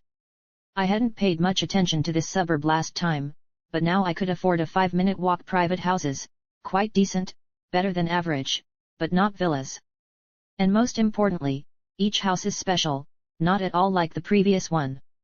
Different architecture and facades, colors, backyard gardens, 1 or 2 garages. In general, a variety. When I reached the right house, I calmly walked up and used the bell. After only a couple of seconds, the door opened, revealing Hermione in shapeless grey housepants, slippers, and an equally shapeless plaid shirt with rolled-up sleeves. Max. The girl smiled, immediately rushing to hug. It's like we haven't seen each other in 1,000 years, I answered the hug with a smile, and Hermione, pulling away, kissed me quickly and lightly on the lips. Tell me what happened. Come in. The girl waved her hand invitingly, and I stepped inside. Judging by the shoe rack, the rug, and other accessories in the hallway, it is not customary to wear shoes in this house, so I took my shoes off and followed Hermione in. The house looked more than decent. Everything is in bright colors and modern design, a kind of minimalism. The furniture is also light, and in different places, one could see either photographs or pots with indoor plants, and even a couple of small palms grew in the corners. We went to the kitchen, which turned out to be combined with the dining room, but this decision will surprise no one here. Mom, Dad. Max is here. Ah, Mr. Knight, John smiled faintly, rising from the table and holding out his hand. What brings you here? How officially, I smiled and shook his hand. I declined the invitation to sit down. As far as I know, you have a conflict. In a way, Mrs. Granger nodded. Hermione insists that we should leave the country for our own safety. Mr. Granger snorted, making himself comfortable at the table. They were dressed in everything comfortable and homely. You don't think so? Well, what's the danger? The father of the family grinned. Why would any wizards touch us at all? And even if so, then there is the police, and these, what's their name? DMLE and Immerse, Hermione nodded. Here. In addition, Hermione told us what you learn at school and that there is no further education. All kinds of interesting spells and charms, transformations. I can hit a squirrel in the eye with a hunting rifle from 100 meters. Do you think that's not enough, Max? I think you underestimate the strength and capabilities of wizards, as well as the degree of your protection. Under the laws of Wizarding England, almost any action against ordinary people is not considered a crime. You are not protected at all. I can take care of my family somehow, Mr. Granger nodded importantly. See, Hermione looked at me with undisguised indignation. It's useless. Chapter 272. Shock therapy is clearly needed here. What? Asked Hermione and Mr. Granger synchronously. From memory and without a wand, I recreated the 2 contours of Somnus on just my senses, sending them to Hermione's parents. If Mrs. Granger just went limp in the chair, then Mr. Granger hit his forehead on the table, a reward for stubbornness. Max. I just put them to sleep. I see that this is Somnus, But what about witchcraft? Oh, and these are my parents. The trace stands on a wand and area. Works when your wand casts in the area of your trace. There are also various modifications of the trace, but this is not our case for sure. Shock therapy, Miona. I'll go put on my shoes. Oh. Why is it so complicated? What are you going to do? You'll find out. I quickly reached the hallway, put on my shoes, and went back into the kitchen with the shoes on. Get ready. We'll fly with the help of a portkaya into the middle of nowhere. And why didn't I doubt it? The girl quickly left, judging by the sound, to the second floor, and 5 minutes later, she went downstairs in jeans and a yellow sweatshirt with a hood, heading into the corridor. Another 10 seconds, and already in her sneakers, Hermione entered the kitchen. I quickly and gently put Hermione's parents on the floor and stood between them, holding their hands. Take my hand and hold it tight. Hermione immediately came up and gripped my left hand tightly. Porches, I activated the portkaya, and we were quickly transported to the mountains in Scotland. Open space, hills, forests, fresh air, and not a single living person around. The sun was leaning towards the horizon, but we were on the western side of the slope, so it was light, and everything was perfectly visible. Now what? Like I said, shock therapy. And don't worry, I won't do anything to them. I pulled the cane out of my pocket and took out the second wand without any trace charm on it. I woke up Mr. and Mrs. Granger with a wave, and they abruptly got up, starting to look around. What the hell? The father of the family indignantly looked at me. I put you to sleep and carried you into the backwoods. Now I can do anything without witnesses. Great, isn't it? Daughter, what? I pointed my wand at Mr. Granger. Imperial. A loud clap of the palm on the face forced me to turn towards the sound. Exactly in this position Hermione was standing, shaking her head. What's going on? Asked a dazed Mrs. Granger, rising from the grass. A very extravagant appearance, a dressing gown and slippers in nature. Shock therapy. What about my husband? She looked at him anxiously. Mr. Granger didn't move, and his gaze was blank. The spell of submission.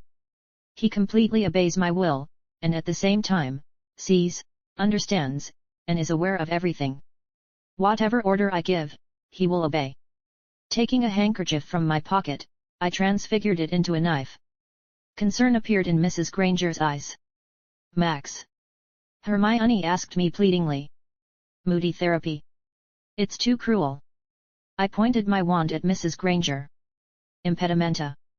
Having poured a decent amount of power into the slowing spell, I got an incredible slowing of movement. Movement, but not physiological reactions and speed of thinking. I walked over to Mr. Granger and held the knife handle forward. Take a knife and put it gently to your wife's throat. He followed the order without hesitation, and I saw shock and disbelief in Mrs. Granger's eyes. The inability to move, say, or do anything added even more powerlessness and hopelessness. Cruel, but effective. See, without any doubt. Of course, the spell can be dropped, but I do not see a single hesitation, so my will is stronger. You bet it is. The wizard can force your loved one to cripple you, your daughter. Kill. What prevents him from giving you the order to behave as usual, and when Hermione comes home, shoot her? The wizard can make you do all this slowly so that relatives can see and burn out from torment and despair. Or maybe. I looked at Mr. Granger. Put the knife to your throat. Gently. Hermione's father immediately obeyed that order as well. A wizard can make you kill yourself. Do you understand right now? He doesn't care. He's in a state of happy obedience. Now imagine if, under such a spell, a man kills the people he cares about, and then, the wizard removes that spell, and the realization of his deed comes. I took the knife and removed all the spells from them. Chapter 273. What? Mr. Granger stared blankly at his hands, at his wife, at Hermione. He looked at me angrily. Do you want to hit me? Shoot, stab, try it. Mr. Granger, however, only puffed angrily, and after a few moments, he calmed down. Now I know what I have to prepare for. I just need to prevent the wizard from getting his wand. Yeah, you know, I showed the option of direct interaction and silent elimination. But you can do it this way. When I waved my wand as if unwinding a lasso, I heard Rowena's voice in my head, "Pyromaniac," and I said, "Fiend fire." A tail of purple flame followed the tip of the wand. I put the wand behind my back, and with a whipping motion, as if I was controlling a whip, I swung forward, sending the whip of fire from the wand forward. That whip grew incredibly fast, and the wave that was at its end flew inexorably forward. A second and a thin bundle of crimson flame from the base of the wand traveled 24 meters, turning into a huge roaring stream. It pounced on the trees like a snake, instantly burning them with a wild crunch and crack, spreading waves of heat and flame. 3 seconds and a torrent of fire destroyed everything on several hundred acres of land. Only after that did I, with some difficulty, make the fire disappear, as if it had never existed. In place of the trees, there was only scorched, smoking earth with rare tongues of rapidly extinguishing ordinary fire on it. "The police will certainly help here," I nodded, looking at Hermione's pale and shocked parents. "Now, I will take you back to your home where you can sit and think." Approaching, I took their hands. Mrs. Granger twitched a little, but Hermione, who also took her hand, positively affected their state of mind. Rarsis Porcius. It was as if the world spun and blurred, but no unnecessary impact. Good, after all, portals I make. We were back in the kitchen of the Granger house. Hermione's parents looked around lostly, and after a dozen seconds, they pulled out a bottle of scotch and started emptying it rather quickly. Hermione pulled me aside a little. It was cruel. But I didn't know how to explain the danger to them myself, the girl said quietly, bowing her head a little. And yet, I put my arms around her, kissing her forehead and inhaling the scent of some floral shampoo. "I would like to apologize. It was rough, but it's moody therapy. Works great. It worked on me, too. I've never seen anything so destructive." "What about Protego Diabolica?" It was somewhere out there, far away, on the screen, and this was in front of my face. The heat of that flame seemed to burn me, but it wasn't even close. And that hum. The sound. The images inside the fire. This is the infernal flame. That's what it's supposed to be. Back at the table, I looked at Hermione's slightly tipsy parents. And it's not the most destructive yet, but it's the most spectacular. For those who like fire, I told them my point of view in an even voice. There are other, far more destructive spells. And some are not spectacular at all, dull, but like a scalpel, a pinpoint and powerful blow. And most importantly, please understand and remember, I haven't even graduated from high school yet. Need I say what adult wizards with libraries of ancient secrets are capable of? You are in a real risk group in the current situation. Hermione and I would feel safer if you were away from the events to come. My foster parents will be leaving for the US by September. Probably sooner if the situation changes. What about you? Asked Mrs. Granger quietly. We are relatively safe at school, except for the tricks of other students. But we're on equal footing there. I should probably go. I won't distract you anymore. I hope we all make the right decision. After bowing out, he left the house. How complicated everything is, but at the same time simple. Chapter 274. The solution to the problem of Hermione's parents' disbelief in the significance of the threat did not go unnoticed. For several days the girl wrote me about the shocked state of her relatives, who could hardly accept the fact that magic was destructive in some of its manifestations. However, by the end of the first week of vacation, they finally came to the conclusion that they could leave the country for a year or two until the problem was solved. If the problem can be solved at all, of course. I myself did not suffer from idleness but tried to solve several accumulated problems. The first, and quite interesting one, is what to do with the skin. To solve this problem, I wandered around Diagon Alley and the adjacent streets and shops for 2 days without much result. I was also at Nocturne Alley, but not without disguise on my face. I learned how to make impenetrable darkness under the hood long ago when I absorbed the grimoire. So I dropped by Borgin and Burke's. The store was somewhat gloomy, and this gloom has not changed in the least since my last visit. It is noteworthy, by the way, that no one bothered me this time, although Nocturne was definitely more lively. When I saw the same old man behind the counter, I addressed him, remembering to change my voice slightly with magic. "Greetings, old man." Only after my words did the old man carelessly turn his attention to me. I remember a similar image a couple of years ago, he replied with a grin in a hoarse voice. How quickly time flies. Not wanting to procrastinate with polite negotiations, I simply walked over to the counter and laid out a small piece of basilisk pelt. And a couple of galleons, of course. I want to know who can make items from this material. Silently. The old man held his wand over a piece of skin and only after that took it in his hand, starting to examine and speak along the way as if thinking aloud. There are a couple of respectable wizards, yes. He twisted the skin in his hands, examining it, almost tasting it on his teeth. And what about the rest of the shops? Refused no wonder. Leather has been out of fashion for half a century, and all the craftsmen have either retired or moved away. And it's true. I had to go around a lot of clothing and equipment stores before I came here to Nocturne. The old man looked up at me. I can facilitate. Not for free. I pulled out another stack of galleons, 10 of them, and put them on the counter. Show your friend this piece. Money for your assistance. I would like to contact him and discuss the nuances, as well as the range of possible services. It doesn't work that way, the old man shook his head with a smirk. You won't get all the material in your hands. Work at my suggestion, and no one will be left behind. However, in my shop, my rules. The old man quite briskly tried to raise his wand, but I stopped his hand by telekinesis. There was no threat in his gaze, more of a test, so I was in no hurry to act radically. I stopped his hand, and with the same telekinesis, I grabbed his throat, squeezing it, increasing the density and volume of the magic circulating in the body. You shouldn't twitch your hands so imprudently, my corrupt friend. My tone was insinuating and soft, despite the sensations created by magic. The man who had worked with dangerous dark magic and curses for so many years easily sensed the change.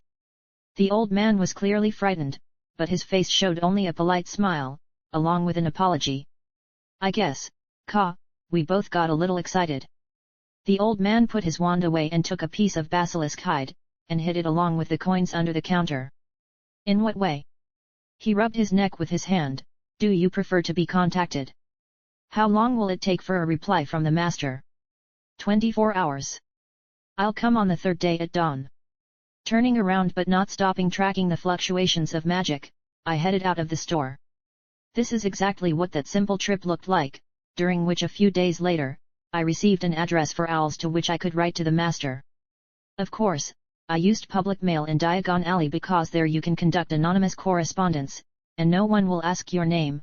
The owl just brings a letter to the post office, and there you receive it by a secret word. The guarantees of the safety of the letter are laid down in a service contract, simple and cheap. The integrity of the letter is certified by a special wax seal on the surface. In general, all ingenious is simple and has long been invented before us. Chapter 275. A few letters were enough to discuss the details of the order with the master unknown to me. According to him, the skin of this chimera, which he classified as a subspecies of the basilisk, was in some respects even superior to that of a dragon, which pleased me greatly. We agreed that in a year or two, this master would make me a standard cut leather suit for a sort of adventure seeker.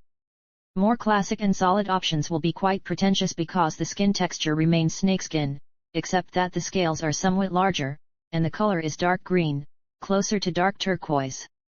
The only thing I ordered now is a jacket. The costume that will be created is somewhat reminiscent of those of Nymphadora and Delphine: boots, vest, jacket. The pants are much more complicated to make, and the leather is only one of the layers, not the outer layer, the middle one, which acts as a diffuser of hostile magic. Why was it decided to do everything a little later? I do not know when the growth of the body will stop, but such material is extremely difficult to runic embroidery with adjustment to the size. What they do will remain almost the same. The next big issue on the summer agenda was finding the werewolf that bit me. Yes, circumstantial evidence all points to Lupin, but this must be verified. There are not enough spells for this, at least I do not know such, and therefore I had to suffer for a week trying to make a special potion. I took up the preparation of the potion in a house on Grimald, in a small laboratory, if you can call that a half-empty room with one cauldron, a couple of tables, and a dozen different alchemical retorts, pipes, and other distillation equipment. 3 attempts came out not good enough, and the worse the potion, the lower the accuracy, but the fourth succeeded in an almost perfect search potion.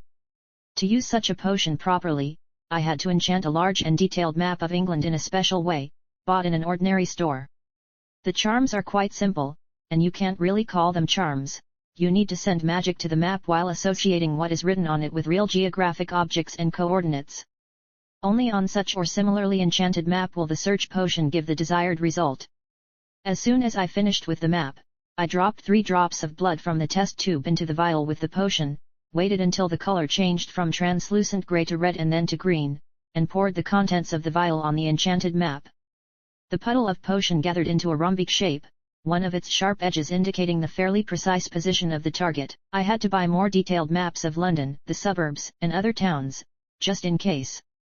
For now, the ROM was pointing to an empty spot in London, that must be where Alfred Black's house, which Sirius had inherited, was located. After watching the ROM for a while, I noticed that it would occasionally disappear, disintegrating into a puddle of potion, then forming again, moving rather quickly across the map. I think it's because of the protection of the house. Who can wander around a house now owned by Sirius Lupin? Well, from werewolves, of course. In general, everything was confirmed. Lupin bit me. I'd never doubted it before, but still.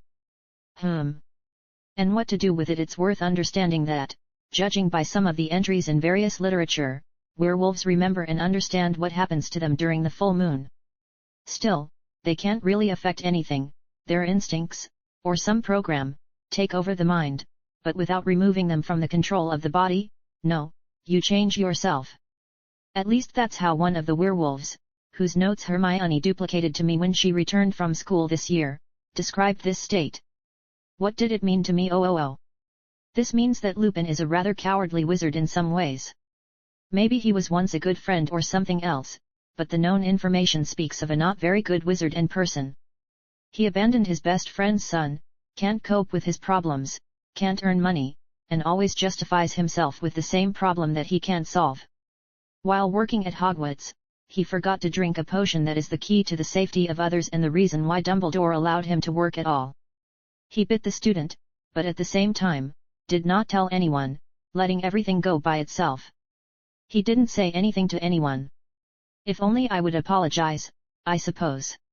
He could at least apologize or something. Stupid, but at least something. The third important question is Snape.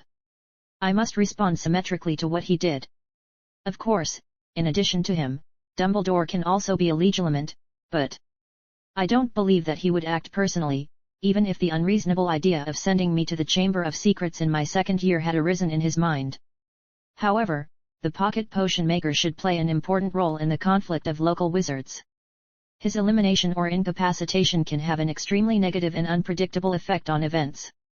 In any case, Dumbledore will need his own man in the camp of Voldemort, and who can become one, what will be motivated, what actions will he take unknown. Each of my decisive actions can lead to completely unpredictable consequences, which I myself would have to deal with. In the end, it was decided to just watch Snape for now. At least, if he finds his canonical death but manages to survive, I will still help him to pass into the other world. Chapter 276. Toward the end of the first decade of July, Hermione wrote. She let me know that she planned to spend as much time with her parents as possible and that in a couple of days, they would be going to France. This is the closest country for them to move to because of their good knowledge of the language. It's a pity because I was planning to invite her to visit, to study the library in my house, and so I answered. Soon, the girl wrote again that the books would not run away, and her parents needed to be reassured. Here I, of course, agree, but the little egoist that has lurked deep inside protests with terrible force. In general, it turned out that I had only a few activities throughout July, daily visits to the Knights for tea and discussing everyday things, a written exchange of views with Hermione regarding the situation around, unsuccessful attempts to contact Andromeda and Nymphadora. They did not respond to letters. Among other things, I quietly studied the Black Library. There turned out to be a lot of different dark stuff with sacrifices and old magic, massive, spectacular, large-scale, but extremely angular and requiring a lot of magical powers. Judging by the records and the spells themselves, magic was not particularly developed as a science in those distant times. They did not always apply arithmetic justification to this or that spell. Just as the spells themselves were composed rather on personal experience and experiments and not on calculations. The rune chains and spells on the runes were more or less justified, but here, it seems to me, the factor of the antiquity of the runes influences. Perhaps, in those distant times, the magical values of the runes themselves were compiled based on observations of their effect. Therefore, it is difficult to introduce something new into magical rune manipulations, and it remains only to use what has already been studied. By the beginning of August, when Lady Greengrass was supposed to make herself known, I understood several features of the magic that the House of Black was collecting. More than 90% were spells and magical manipulations of a combat orientation from different eras, both before the statute and after. There was very little something useful in everyday life. For many spells, there are no counterspells either because of their uselessness, irreversible consequences came too quickly, or because of instant lethality, or they simply didn't exist. Many spells are not applicable for the present time. Now there is a developed culture of duels, not fatal ones. If you successfully use charms and spells from the Black Library, then the death of your opponent is simply inevitable. However, I studied them anyway, and in a small training hall, I practiced using them, albeit partially, just to be able to recognize them because I don't know if this knowledge has ever gone to the side. By themselves, those ancient spells could consist of 3, 4, even 10 words, and this is not the limit. There are many gestures, a strict order of complex mental images. All this made them very difficult to use and dangerous for themselves in the event of a breakdown. The effects of this magic were also varied, but in one way or another, they were intended to harm the target, or rather, targets in the area. From suffocation to rotting flesh and skeleton inside out. The curse of death in a dream, when, for example, everyone in the enemy camp sees their most terrible fear in a dream and drives them crazy and exhausts to death in a couple of nights, which occurs precisely in a dream. Or, the ritual for the creation of the Architect of Shadows, a pseudo-intelligent entity that, being directed at enemies, under cover of darkness affects their flesh in any way available to the caster's imagination through shadows, strangles, cuts, tears, creates objects and operates with them with special cruelty. Nuance: for creation, the painful death of the victim is required, an ordinary person or a fairly intelligent magical animal. And there is a lot of that in the library. However, no matter how busy I was, thoughts began to turn towards inadequate ideas out of boredom slowly. In an impulse to occupy myself with something, I went to Diagon Alley, or rather, to one of the adjacent streets. The goal is simple: visit a tailor shop and order a new suit. Graves style, of course. The walk went as smoothly as possible. The magical streets did not show any concern about the reborn Dark Lord, but this is not surprising. In the newspapers, the ministry stated that everything seen at the tournament was part of a complex and thoughtful performance, during which no one was hurt. Unlike the stupid rumors and stories that old Headmaster Dumbledore and the slightly crazy and sickly boy who lived are coming up with, no one was revived. In the atelier, in a light and peaceful atmosphere, measurements were quickly taken, and the order was promised to be sent by mail to my name in a week. Of course, half of the amount is prepaid, and the second is back with an L. Nothing new. Chapter 277. After the walk, I thought about the fact that most of the wizards are purebloods in one way or another. If I remember the canon correctly, pureblood Philistines, after Voldemort came to power, had nothing to worry about. In the books, they all worked as before, went about their business, and only especially rich, influential, or holding important positions felt the pressure of the Dark Lord so that they made the right decision. Muggleborns, on the other hand, suffered in one way or another. Take, for example, the inventory of the Muggleborn population, during which quite a lot of adult wizards were killed. Although the circumstances of their death remain unknown, but nevertheless. In any case, Voldemortism is not a regime of power that is pleasant to me, and in this battle of local bison, I am somewhat more sympathetic to the headmaster. Of course, he may not be really kind or anything, but a man with this level of influence and some power simply has no right to think narrowly in terms of kindness to individuals. We are bound to be mere numbers on paper to him. Actually, for Voldemort, we are numbers too, but his methods and his regime are too cruel, and the ultimate goals are unacceptable. In general, one could think forever about this policy, the goals of the two faction leaders, which is right and wrong. But no matter how much you think, it all comes down to one thing: we do not need the Dark Lord. With these thoughts in mind, I returned to Grimwald Place again, where Kreaker complained about the uninvited but distinguished guests, whom he, of course, at my own order, did not let into the house. And in general, he did not show any activity, leaving the house protected and inaccessible to everyone except the rare postal owls and me. Who came? I asked, sitting at the kitchen table. Mrs. Bellatrix, said the old house elf cheerfully just as I took a sip of tea. Coughing, I comically tapped myself on the chest, and when I came to my senses, I decided to clarify. What did she want? How would old Kreaker know? The house elf shrugged, at the same time shifting small containers in one of the lower cabinets by the sink. She stood under the spell opposite, like the navel of the earth, she called me. But the head ordered not to let anyone in. Was she alone? Old Kreaker doesn't know. That is curious information. I am extremely interested in the reasons for her visit, but of course, I will not ask myself. Probably. On the evening of that day, August 2nd, a letter came from Lady Delphine. In short, she prepared some kind of tests for the long-suffering me and was in a hurry to carry them out, making an appointment at the Fortescue Café at 10 in the morning on August 6th. Of course, in a reply letter, I confirmed the receipt of the message and agreed to a meeting, after which I sent it with her own owl. But as soon as I returned to the library, where, on a large free area of the floor, I laid out a bunch of different maps with a rhombus from a potion-tracking lupin, I could not help but notice the smooth movement of it in the direction of one well-known place, and this is not the Leaky Cauldron. Lupin's rhombus moved towards Little Whinging. I've never been there, but I've driven through the adjoining suburb. Thirst for adventure howled like crazy and was already ready to uncover the drill that will pierce the heavens. Quickly gathering myself and dressing in loose black clothes, I threw over one of the black robes with a hood and pulled the second wand out of the cane, simultaneously ridding it of the pommel in the form of a grim I will use this wand. Having conjured on myself every conceivable and inconceivable concealment charm, I quickly left the house and right from the doorway, but already beyond the border of protection, apparat to a gas station in the suburb next to Little Whinging, where John and I stopped a couple of times on the way. I looked around again, and again apparat to the roof, and then to the hill. And so I moved towards the neighboring town, jumping by apparition to the areas I was observing. This is one of the few ways to move in unknown terrain, provided that you have good vision and spatial thinking, because you need to clearly visualize yourself in the right place.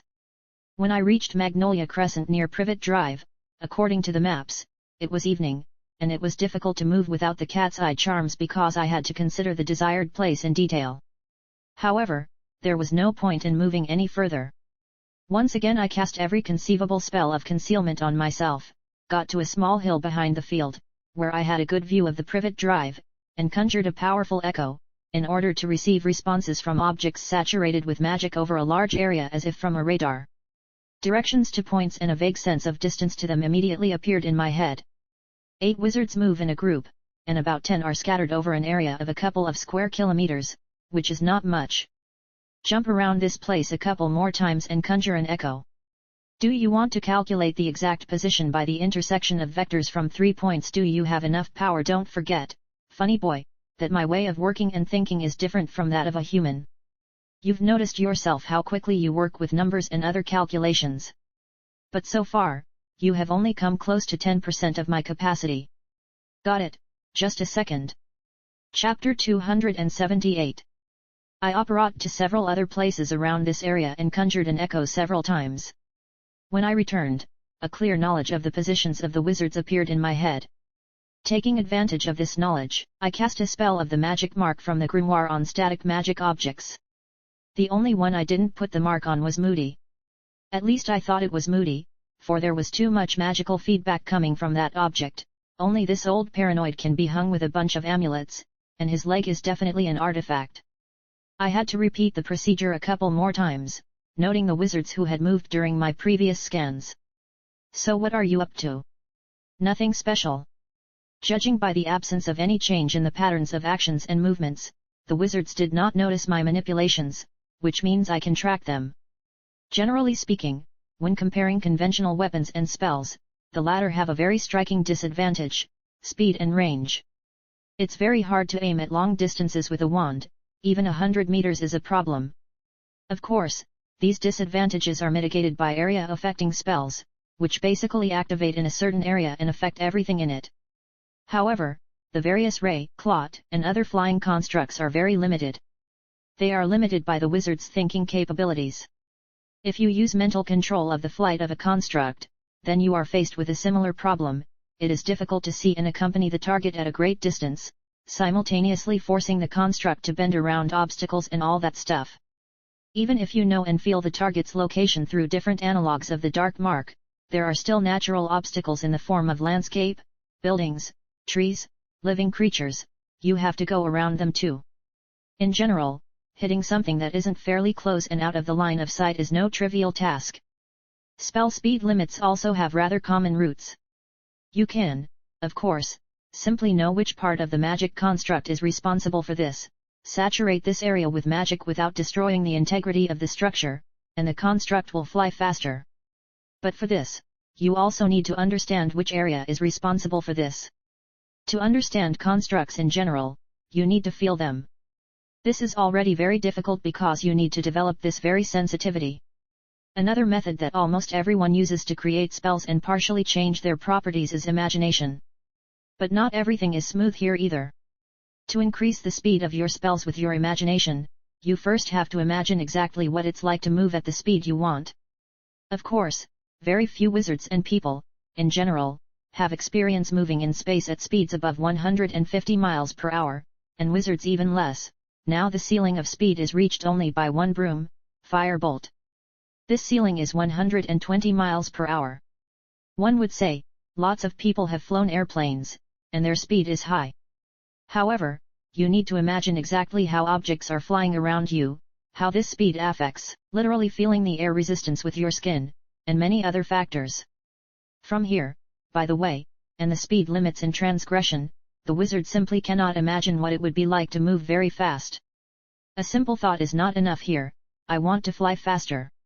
Why all these thoughts at all? I have Rowena. Like me, in the near future, she can accurately track the beacons of wizards, control the flight of spell constructs, simulate various situations from the point of view of physics and perception, take into account a bunch of factors, and all this is parallel to one another. I only had to help once, and you've already made a targeting system out of me. But I like the idea itself. Only knowledge about subjects is lacking. And for such a case, wizards have in their arsenal a spell. However, it is rather useless for the average wizard because of the inability to quickly perceive, process, and memorize a three-dimensional map of the area. This is usually used in order to find something specific, and the incoming data array is simply ignored until this specific flickers in mind. Looking around so as not to miss the sudden wizard, I saw only a grove behind and a field in front, behind which the streets of the town were located. Getting down on one knee, put the tip of the wand on the ground, and created the necessary mental image in my head. Locus Science NTIA. My magical sensitivity was not enough to detect the fluctuations of magic. Still, I know for sure that the spell began to spread along the ground around me, and the speed of its movement was amazing. With the help of Rowena, a detailed three-dimensional map of the area was built in my head, on which absolutely everything that somehow contacted the ground and with each other was displayed. Of course, moving objects disappeared, but static ones remained: grass, curbs, bushes, trees, fences, houses, furniture in them, windows. Everything. Now I could mentally track the movements of the wizards with marks on a three-dimensional map. A silly smile spread across my face. Chapter 279. Don't flatter yourself. The spell is not particularly popular since it is absolutely useless in magically saturated places. I know, but can't I just fantasize, and why haven't I done this before? Because deep down inside, you realize the uselessness of half the tracking devices involved in a magically saturated place. From your memories, I can safely judge that if the wormtail with Mark had gone far enough into the Forbidden Forest, you could have lost him from the radars. But in the ordinary world, it will work. After thinking this over, I focused on tracking the actions of the wizards. 8 of them entered the Dursley's house and began to communicate with Potter, on whom, by the way, I also hung the mark. They chatted there for at least 5 minutes, after which Potter and another wizard went to the second floor of the house and, apparently, were collecting things. A couple of minutes later, they went down, and a few more minutes later, they went out into the backyard, waiting for something. I wish I could remember what exactly. But not for long, I was in the dark, magical red sparks flew into the sky, and 9 wizards lined up in some order. The rest, who were within a radius of half a kilometer from house number 4 on Privet Drive, remained in their positions for the time being. Another bunch of red sparks, visible only to wizards, began to rise into the air. I raised my wand and instantly gave out the maximum possible density and volume of magic. Stupefy. In a calm atmosphere, without the pressure of someone else's magic and a heap of sources of stress, I managed to create 62 blue clots of Stupefy. Rowena immediately took them under her control, and they, like snakes, flew across the field to the streets of the city at a tremendous, at least transonic speed, accelerating more and more. They have no material embodiment. The laws of physics, such as aerodynamics and inertia, do not affect them, and therefore they could turn immediately and in any direction. On a three-dimensional map, in my imagination, the marks of a group of wizards quickly blinked along the perimeter of the area around Privet Drive. This is how Rowena signaled that the target was hit without removing the mark. A group of wizards led by Potter managed to put up a slight resistance. Stupefy. Stupefy, I repeated the volley twice. It only took a few seconds for the projectiles to reach their targets. By the time the Stupefy beams arrived, 5 wizards had huddled around Potter and, apparently, set up a powerful protego. 2 had already dropped out of the game, and 1 wizard tried to fly away on a broomstick but was mercilessly shot down and sent to the rose bushes on the Disley plot. The tactics of breaking through protego is quite simple, as with an egg, you need to press not from all sides but concentrate the fire at one point. So Rowena did, in flight, lining up 3 dozen beams one after another, and they broke through the protection, and the rest found targets inside. The wizard with the most magical responses from Echo, presumably Moody, did not last much longer than the rest. It is unlikely that he had previously encountered a swarm of Stupefy beams flying at the speed of sound. Suddenly, an owl hooted from the side, which scared me quite a bit. I was already tense. The bird was clearly flying towards me, and I put my hand out so that it could sit down. Such a big one, not like any owl. As soon as it sat down, I could see a small, coiled letter that was tied to the bird's leg. After running my wand over the letter and not finding anything unwanted, except for the obvious spell of a standard portkayat, activated on command, I untied it, and the bird immediately flapped its wings and flew away. Curious, I said, unfolding the letter. Mr. Knight, read the beautiful calligraphic handwriting of the unknown sender. I would like to introduce you to people who can turn to you for help in solving various specific issues in magic. To my deepest regret, in the near future, I may be extremely busy, and it will not always be possible for me to contact you personally. Therefore, I consider such a measure necessary. The letter is a portkayat activated by a standard command. Sincerely, APWB Dumbledore. Curious. I wanted to watch the paralyzed wizards for a bit so they wouldn't be attacked there or something. But, as you know, the Stupefy effect doesn't last very long, and in a dozen minutes, they'll come to their senses on their own. Just in case, I used attentiveness and other features of the body to the maximum. Porches. I was immediately dragged through by a soft and competently created portal without causing any inconvenience. Chapter 280. Once in a small park grove, I immediately looked around, holding my wand at the ready. Dumbledore sat on a bench, in his usual purple robes, under the light of an ordinary street lamp, next to an overgrown and unkempt tile path. Mr. Knight, the headmaster smiled into his beard. Nice evening, isn't it? The feeling of magic made it clear that it was Dumbledore in front of me, and therefore I did not play spies and ask something. Taking off the hood from my head, I removed the concealment and other charms, except for the muggle repelling, allowing Dumbledore not only to look in my direction but also to see myself. You're right, headmaster. Have a seat. Dumbledore gestured to a seat next to him, and I followed the invitation. There was a silence in which you could clearly hear the noise of the city still not sleeping. I was familiar with this small park literally across the street. Right in front of us, there should be an Alphard house, like the one on Grimmauld, among other brick houses standing close together. Like Grimmauld Place, this place was neither elite nor even above average. The walls of the brick houses were slightly blackened, and a few glasses in the windows were broken, and clearly, no one had lived there for a long time. While we wait for my associates, I would like to tell you a little about the situation, Dumbledore began, looking straight ahead. During the last civil war, I gathered concerned wizards willing to oppose the arbitrariness and cruelty of the Dark Lord. I decided to dilute the next pause with my own questions. But shouldn't the Ministry, DMLE, and Aurors somehow oppose the illegal actions of the Dark Lord? They should. You're right, the headmaster nodded. But there are several reasons for their inaction and the inaction of the other wizards. Voldemort. When Dumbledore said the name, I checked the area around for taboo protection. Protected. My actions attracted the headmaster's attention, and he clearly understood their meaning, nodding approvingly. Voldemort has always been cunning and cruel. He attracted people to his side with promises of strength, power, wealth, and permissiveness. He promised the wizards he needed that they would take their rightful place in the world. The greedy went for money, the ideological ones, for an idea. Maniacs and murderers, for permissiveness. Many wealthy families supported Voldemort in one way or another, not only in word and deed but also with money. A wizard is primarily a human being. And human is a vicious creature, Mr. Knight. You can buy a lot for gold. This is what Voldemort did then, bribing various officials and employees of the Ministry of Magic, and this almost completely nullified opposition from the law. A light cool breeze blew as if bringing with it anxiety, and the headmaster, meanwhile, continued his story. Ordinary people are often simply unable to resist anything. Tell me, Mr. Knight, Dumbledore looked at me. You, being raised among the Muggles, probably thought, but what is so difficult to pick up a wand and protect yourself? There are so many different weapons, methods of defense and attack in the Muggle world, and everyone can take it to defend themselves.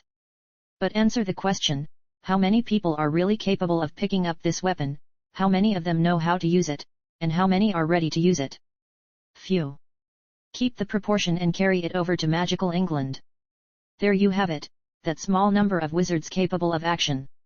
To anyone familiar with the ordinary world, its size, diversity, and population, it would seem ridiculous for one of the opposing sides to have 3 or 4 dozen strong wizards, 100 or 2 medium, and under 500 magical creatures and frankly worthless, but embittered and immoral wizards, weak but capable of any vileness. Another gust of wind hinted that the weather could deteriorate at any moment, and the sky was about to be covered with clouds. But the far more serious weapon of Voldemort and his minions is fear. Banal but inescapable for the magical population, the headmaster ran his hand along his grey beard. It is not customary in the wizarding community to kill. Even more so, it is customary to avoid killing. At first and second glance, one may encounter all kinds of unacceptable attitudes toward living human beings and individuals, but not murder. Even in the old days, before the statute, 2 wizards or families could always find a consensus. Voldemort instilled fear into the hearts and souls of people by the fact that he and his men could kill without any remorse or hesitation. At any moment and anyone, be it a Muggle or a wizard. And it doesn't matter, for the sake of purpose, interest, or banal entertainment, that was what disarmed wizards the most, the fear of the unthinkable, the unprecedented. Fear of death. The fear of something that didn't happen before. That is all for today. Thank you for watching. If you've enjoyed this journey, make sure to subscribe and ring that notification bell. If you have any suggestions or feedback for me, please drop a comment down below.